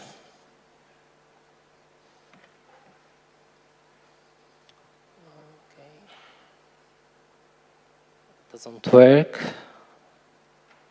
Okay, so one of the factors is the volume of that tumor resected to the breast. And a volume, a ratio of more than 20% is associated with deformity. But I'm going to show you on the next slide, this is not the exact figure. Other factors associated with poor cosmetic outcomes are tumor location, breast consistency, fatty versus glandular, postoperative complications like seroma and infection, and of course radiotherapy, because it's associated with extensive fibrosis in the breast. So this study showed that the figure is not always 20%, the ratio of the excised tumor to the breast. Sometimes in medial quadrant, like up to 10%. So even if you excise a small tumor, you might left with deformity of the breast. So what type of deformity do we have? We might have type 1, which is asymmetric breast with no deformity but different in volume and size shape. Type 2, which is more common and we are seeing more and more, is a deformed breast, and these are all real patients that we see. So what happens when you excise that tumor and leave that cavity alone? It will fill with serous fluid. Then this serous fluid will be resorbed with time and fill with scar tissue. And guess what? This scar tissue will pull the skin, will pull the nipple, and will make the breast shrink. So we'll end with dent of the breast, deviated nipple, and smaller asymmetrical breast. And this is type 3, when the deformity is severe that we need to do mastectomy for the patient. So what? Is it just about deformity? Is that it? I just quoted this from patients وحطيتها بالعربي لأنه هيك انحكت لي بكون ناسية بشوفه بتذكر إنه عندي كانسر بكتئب أكثر من patient حكت نفس الكلام. So studies showed إنه deformity الasymmetry في البريست is associated with increased risk of fear of recurrence and depression for the patient, and this is very important because you might leave the patient cancer-free, but she might then end with a half a woman, not a woman. So, oncoplastic breast surgery, what does it mean? In simple terms, it is the use of plastic surgery for treatment of breast cancer. And it can be done immediately, I mean in the same session of breast conserving surgery, which is the preferred approach, but sometimes can be done later on. For example, if you are unsure about your margins. Why again? Because it decreases mastectomy rate. It broadens the concept of breast conserving surgery. It decreases the reoperation rate because it decreases the positive margins. And is it safe? Yes, it is. As many studies show, there is no significant difference between breast conserving surgery and oncoplastic surgery in terms of local recurrence and positive margins. And so they are now incorporated in the NCCN guidelines for the treatment of breast cancer. So, which technique should I use? I'm going to show you some examples, some scenarios of breast cancers and what can we do with them with oncoplastic breast surgery. And all of these are real patients. So it depends on tumor site, breast density, breast size and degree of ptosis, surgeon's experience, skin quality, age, etc. Okay, so scenario 1, we have a patient with hypertrophied ptotic breast. So this is a patient. She had left breast cancer that she received in neoadjuvant chemotherapy, and then she underwent what is called therapeutic mammoplasty, which is basically a breast reduction surgery for treatment of breast cancer. And she is shown here after surgery and after radiotherapy with reduction on the contralateral breast for symmetrization. So this patient have large breast. So what are the benefits for this surgery? First of all, she get off of that tumor. Tamam. Second, the complications or the symptoms of macromastia, like heavy breast, neck pain, back pain, are resolved. So it is just for large breast, for ptotic breast? No, we can do it for even for medium or small size with some ptosis.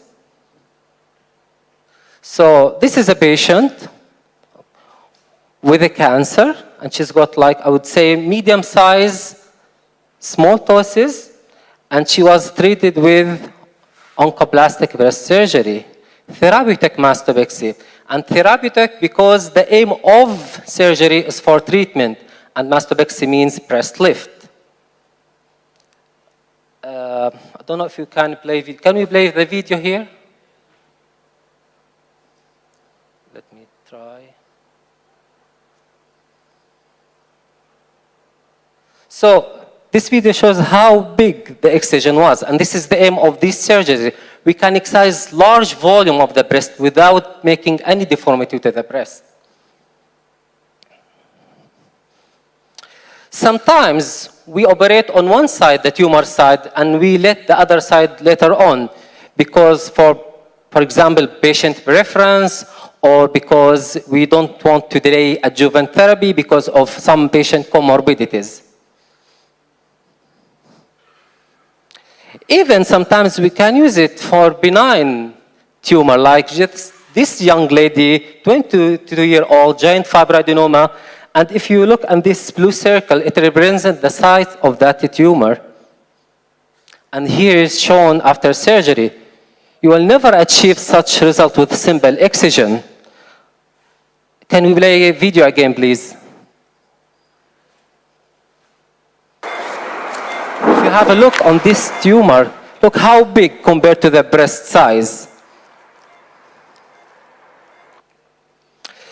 And third scenario, when we've got small breast, non-totic breast, and it's quite common really to have such patients. So what to do? We don't have like enough breast tissue to play with, to rearrange.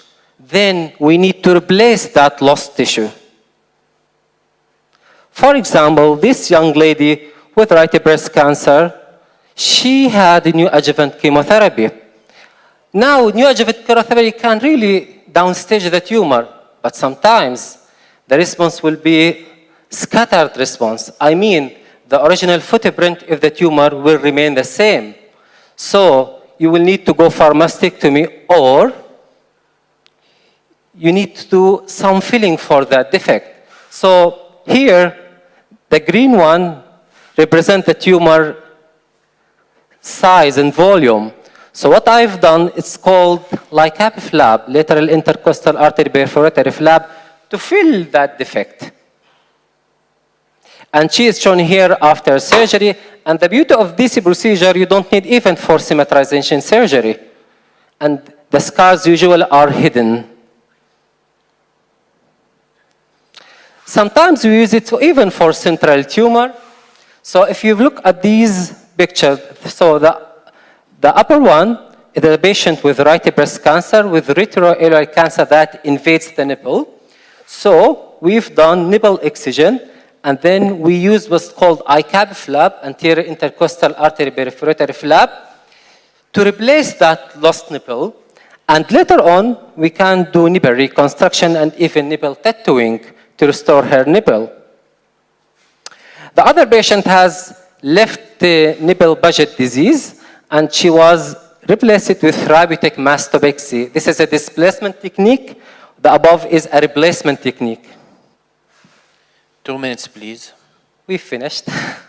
So lastly, complications, because complications happen, and we need to focus when are doing this surgery. These are oncological procedure, not cosmetic procedure. So main concern are to excise that tumor, then to rethink how we can reshape that breast, to keep it as a breast. So complications, hematoma, wound infection, skin necrosis is quite common, fat necrosis is quite common, and poor cosmesis in form of shape, volume, and symmetry. Thank you.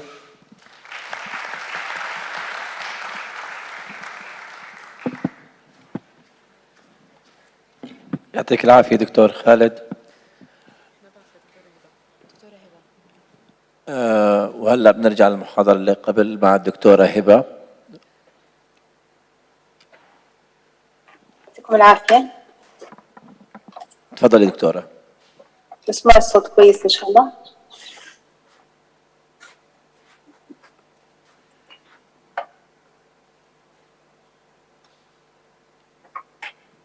أبدأ؟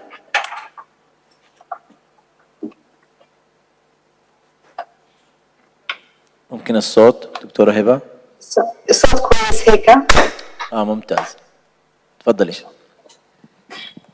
يعطيكم العافية، أسف على التأخير اللي صار. Today I will talk about new techniques used in breast imaging for the detection and diagnosis of breast cancer. Next. As we all know that breast imaging is a multimodality tool. في عندي صدى أنا، في عندي صدى.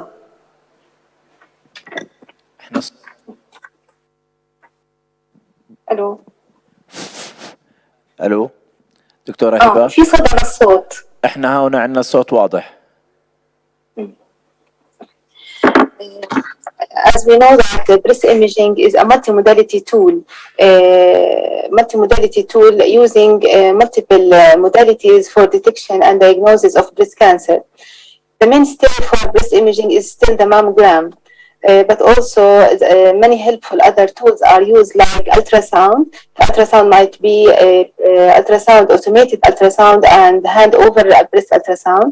MRI is also a new modality, strongly admitted for breast imaging. This was also followed by breast image-guided interventional procedures. The new modality that I will be talking about today is the digital breast tomosynthesis and the contrast-enhanced mammogram. The digital breast tomosynthesis is a three-dimensional mammogram tomosynthesis. It's a mammogram technique in which the X-ray tube moves in arc overhead, executing a series of low-dose exposure. So it's a multiple thin slices images using low-dose exposure for each. The result is a series of low-dose projection imaging. This followed by a reconstruction of these images as a thin slice as 1 millimeter in a plane that is parallel to the detector. The other plane, which is perpendicular to the detector, produced the 3D estimation tissue for the image. So that this process allows the three-dimensional estimation of tissue distribution to help the determine of the location. Now that we have a new suggestion that screening mammogram is to use one view tomosynthesis like CC tomosynthesis. By this view only, we can localize the lesion, whether it is outer or inner, as well as upper or lower. We can estimate or we can expect the other plane for the lesion. The history of tomosynthesis, the research started for DBT as early as 1990s and early thousands. It has only gained that wide acceptance into clinical practice in the past 10 years. The FDA first approved the Hologic manufacture, Hologic Silena in 2011, the GE Sinoclear in 2014, and the Siemens Mammomat in 2015. In November 2014, the American College of Radiology issued a formal position statement designating that tomosynthesis is an accepted clinical tool, stating that tomosynthesis is no longer investigational. So it is widely accepted now, used. This is the difference between the three main manufacturers for tomosynthesis machine. The main difference between these machines is basically depend on the angle of sweep and the number of projection, as well as the tube motion, whether it is continuous or step and shoot. Okay. The angle for Hologic is 15 degrees, the angle for GE is 25, and the angle for Siemens is 50. Here is the diagram or the هيكل التخيل تبع هذا how the tube how is moving over the breast tissue, the compressed breast.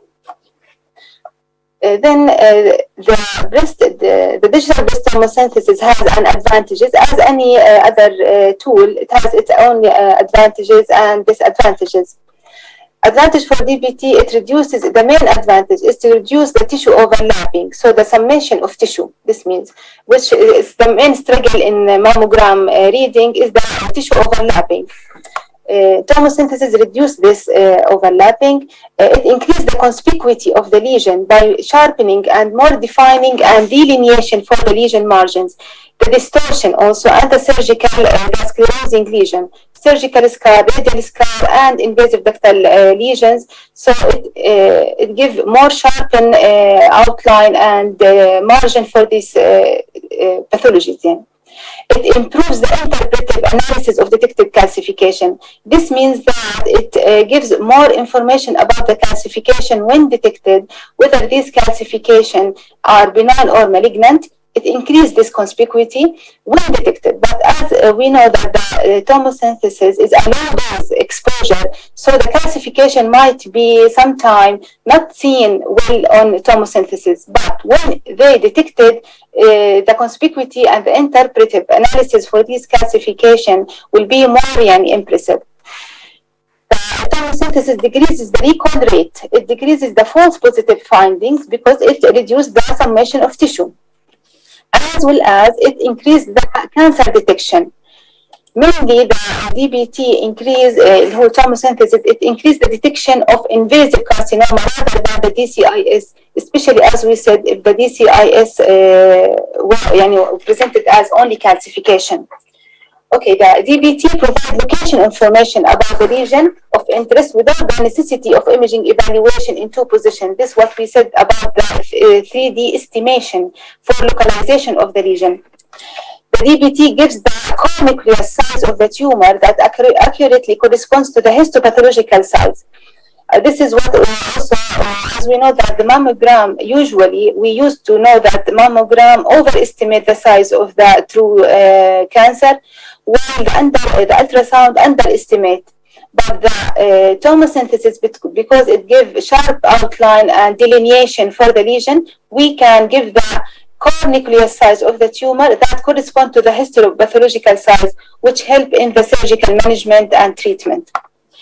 The DBT defines the dermal location of the lesion or calcification, because if any lesion seen or presented already on the skin, so it is calcification, mass or something, it will be presented on the first slide seen on DBT or the first projection.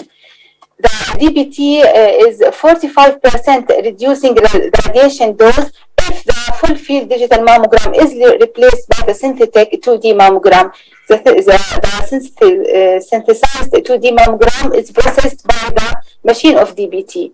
But it still until now we have to practice our eyes to use the 2D, the synthesized mammogram. The limitation for tomosynthesis, it needs more interpretive time as it has multiple slides and multiple projections. Not liable for magnification view. We can't do magnification on tomosynthesis, but we only can give or can use spot compression views. It reduces the perception of calcification due to low dose exposure. It has high storage capacity, consumer impact system. And it is not yet approved in all insurance companies for patients. This is an example for a DBT. It improves the visualization of architectural distortion. Here we can see a distortion seen at upper projection of the left breast. A symptomatic biopsy showed that this was an invasive cancer. Here, a full field digital mammogram on the right, on the left mammogram, and here is the tomosynthesis view.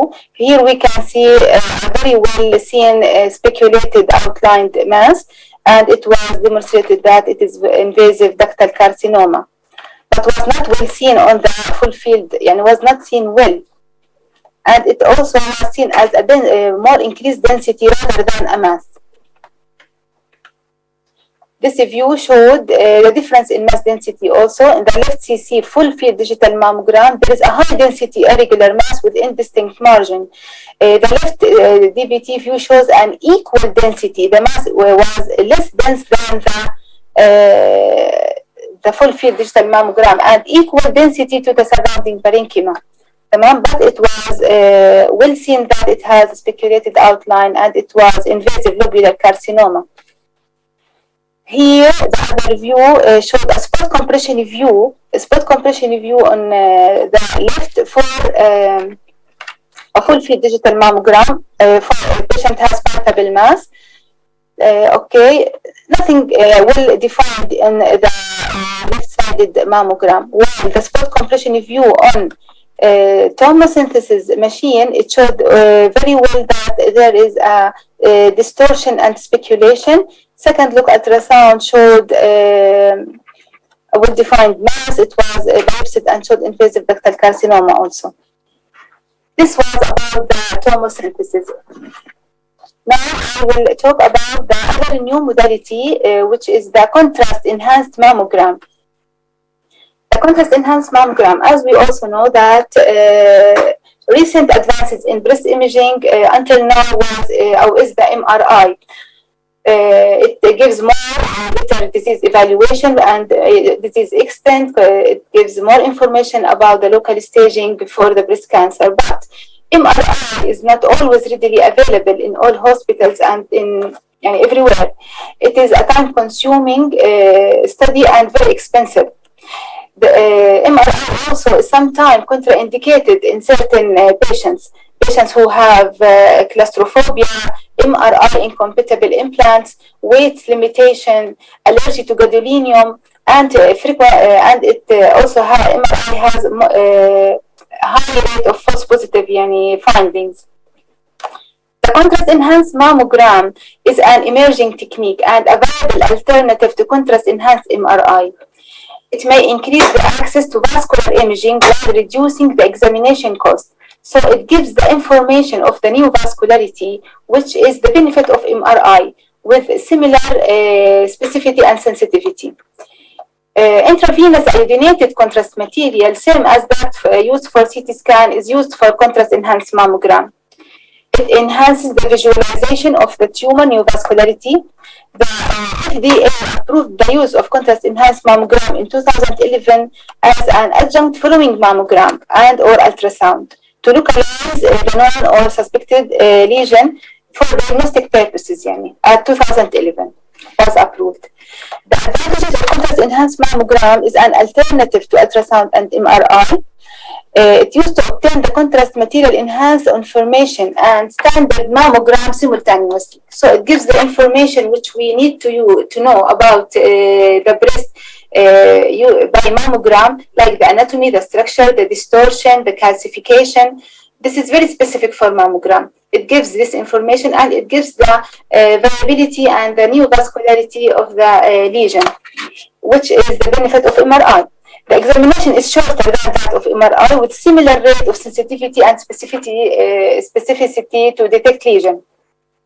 Contrast-enhanced mammogram image look more familiar and faster to interpret than MRI, with a mean total image interpretation time of 1 to 2 minutes, noted in my clinic in Arizona. It costs, of course, less than MRI. It is associated with a level of radiation exposure similar to that of digital mammogram. The other advantages of contrast-enhanced mammogram is it's helpful in resolving the equivocal finding detected by conventional breast imaging. Sometimes we do mammogram, we do ultrasound, the patient is symptomatic, but we can't solve the problem. But contrast-enhanced mammogram, it helps to resolve this equivocal finding. Contrast-enhanced mammogram is used to exclude a benign process with more confidence. Contrast-enhanced mammogram has comparable sensitivity and performance as MRI for evaluating disease extent in a newly diagnosed patient with breast cancer. Contrast-enhanced mammogram has accurately monitored the response to neoadjuvant chemotherapy. Nowadays, is used for follow-up and evaluation of response to neoadjuvant chemotherapy. Also, contrast-enhanced mammogram is used in screening purposes, could be performed as an alternative to breast MRI in women who have increased risk of developing breast cancer. Now, it's very well known that MRI is also indicated for patients who have high risk to develop breast cancer. So we advise also always to do MRI. The contrast-enhanced mammogram is an alternative to MRI in this category. There is an areas of active investigation of contrast-enhanced mammogram development include contrast-enhanced mammogram guided biopsy system and artificial intelligence application, but this is still under research. Contrast-enhanced mammogram is also used in recalled patients. For recall from screening projects is increasingly being used to help evaluating the imaging finding, as it has high sensitivity for delineation of malignant finding, particularly masses, architectural distortion, and microcalcification in patients who have been recalled for screening. Sometimes we have a patient from screening projects, we recall them only with contrast-enhanced mammogram, not added imaging. Use of contrast-enhanced mammogram for supplemental screening may benefit women with intermediate and also to high risk for breast cancer, including women with dense breast. Initial studies suggest that for dense breast tissue, contrast-enhanced mammogram is better than 2D mammogram for detecting malignancy and avoiding the false negative results. Dr. Hiba, we have 2 minutes, please. Okay. Contrast has performed as an adjunct diagnostic imaging or in place of traditional diagnostic. Yani it's used for patient with for screening purposes. Here we have an example for contrast study. Here we have the distortion here or asymmetry seen at mid upper quadrant. Here is the recombined image, contrast enhanced mammogram, very well enhanced mass. It was invasive ductal carcinoma. The image acquisition for contrast, it's a dual energy, basically dual energy mammogram using standard mammogram equipment that has upgraded to include copper filtration and for additional software that make the unit capable performing dual energy. Dual energy, it means that low dose mammogram for the conventional mammogram العادي will high dose mammogram اللي هي with contrast and subtraction. Before an imaging examination, non-ionic low-osmolar iodinated contrast material is administered to the patient intravenously at a dose of 1.5 milli per kg and at a rate of 2 to 3 milli per second. 10 cc of saline flush was also injected after injection. 2 minutes after contrast administration, standard mammogram is obtained. Here is the machine, here is the mammogram machine, and here is the injector for iodine. As any study, as any contrasted study, we need to know to assess the renal insufficiency, the allergy to contrast, and we have to sign the consent. The exam lasts less than 10 minutes after IV injection. 2 minutes we wait and then start the 4 mammographic views with a 2 minutes interval between every projection. The acquisition, we said it's a dual energy basically. The temporal subtraction is an beginning technique, but not nowadays used. It includes that they obtain the non-contrasted, and before IV injection, they took the 4 basic views and then they inject the contrast and obtain the other views. This is no longer used now. The contrast enhanced mammogram is used instead of traditional diagnostic mammogram in 4 views. Additional diagnostic images can be performed like spot compression and magnification. The entire examination lasts for 5 to 10 minutes. The total breast compression time of a single exposure depends on the breast thickness. The low and high energy images are automatically post-processed by the machine. The low energy image appears similar to standard 2D mammogram. The high energy imaging reveals the contrast material uptake. The high energy image is not suitable for diagnostic purpose, but only after recombined imaging and subtraction technique, process. Here is the example. This is the low dose mammogram as usual mammogram. This is the high dose after IV injection, but this is the recombined image after we subtract the normal enhancement. Here we can find well-defined enhanced mass, and it was cancer. Here is also the example. This is the low dose mammogram. It shows distortion, but the recombined images post-contrast, it shows a well-defined enhanced mass with speculated outline.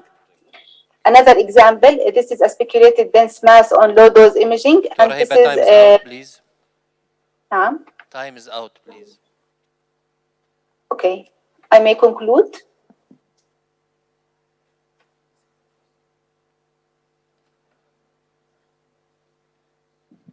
Yes, hello? If you conclude, please. Yeah. This is also another example. This is a very dense breast. This is the low-dose mammogram, and this is the recombined image. We show a very well-defined mass here with a subtle distortion. Many other examples we have in contrast-enhanced mammogram. The main information to take home is that in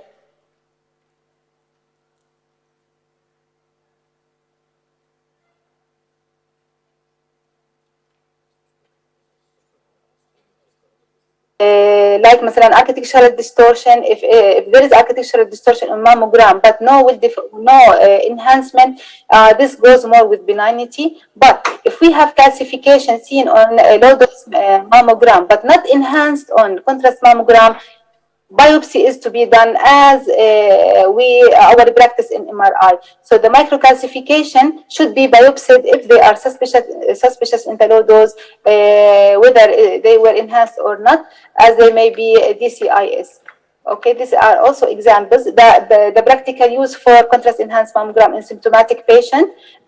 Many trials show that in symptomatic patient, they do first ultrasound. If there is any finding, they proceed directly for contrast mammogram.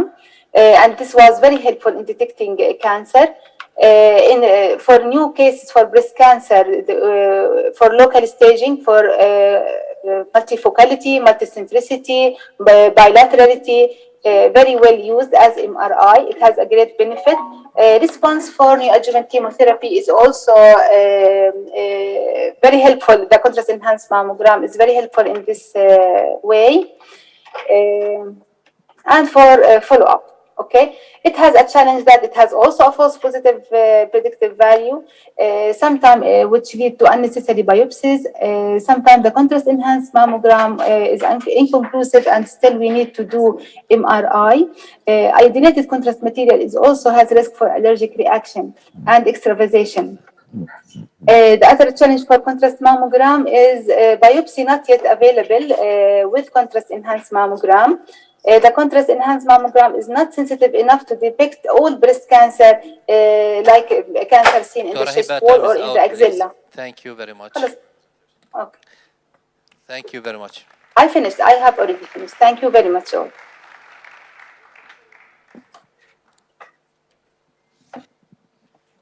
دكتورة هبة. Yes. احنا رح نبلش discussion. If you can stay for 5 to 10 minutes with us. Yes, I'm staying. Yes. Okay.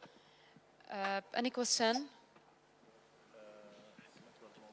Dr. Hikmat also is joining us.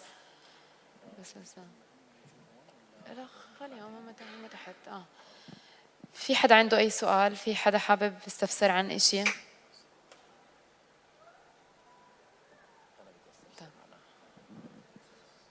كيف؟ اوكي ممكن مع الدكتور فادي، ما بعرف اذا موجود ولا لا. دكتور فادي الأطرش طلع. طيب اوكي، معناها مع الدكتوره وفاء، يعطيك العافيه. دكتوره كنت حاكي عن المارجنز بالنسبه للاي دي سي ودي سي اي اس. بدنا نسال بس كيف التعامل مع الانتيريور مارجنز والبوستيريور مارجنز في الوايد لوكال اكسجن او في الماستكتومي.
Now,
you may go back and take that area of the skin in mastectomy if you can do it.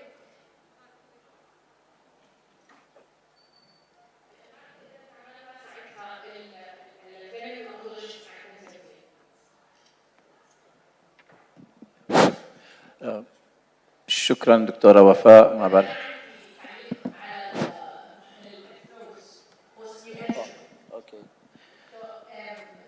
Post-neoadjuvant, now we have the priority and the doctoral oncologist.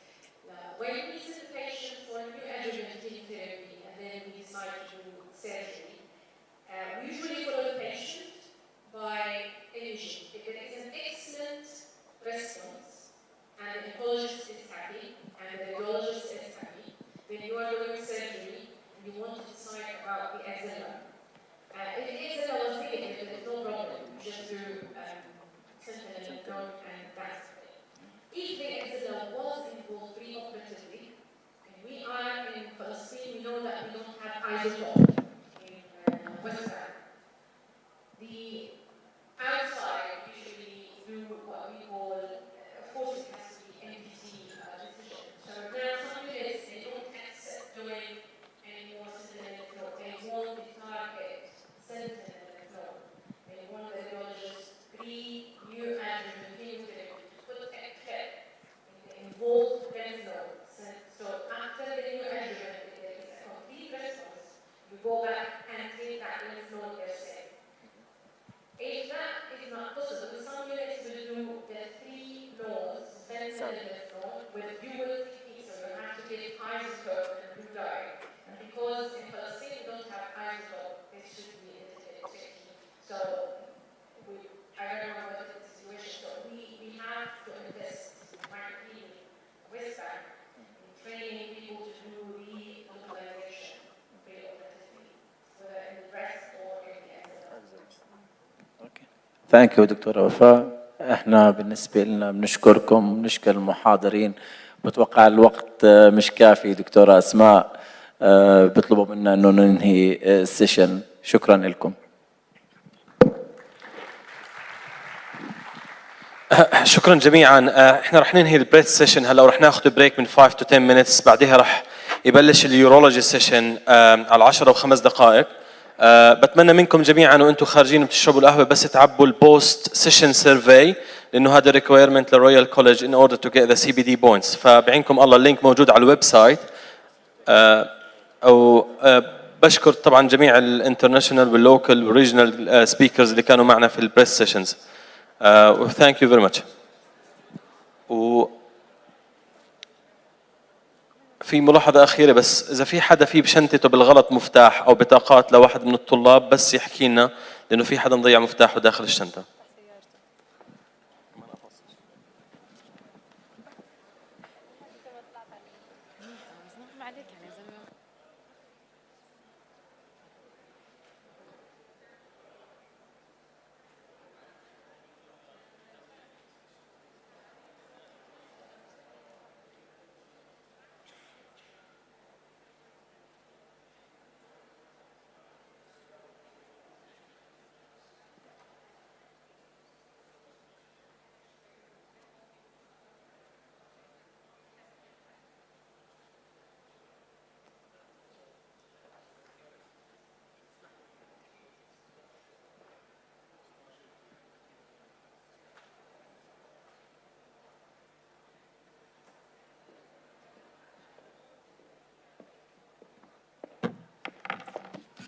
تصورين في موبايلي وتبعتي لي بعدين او موبايلك اوضح.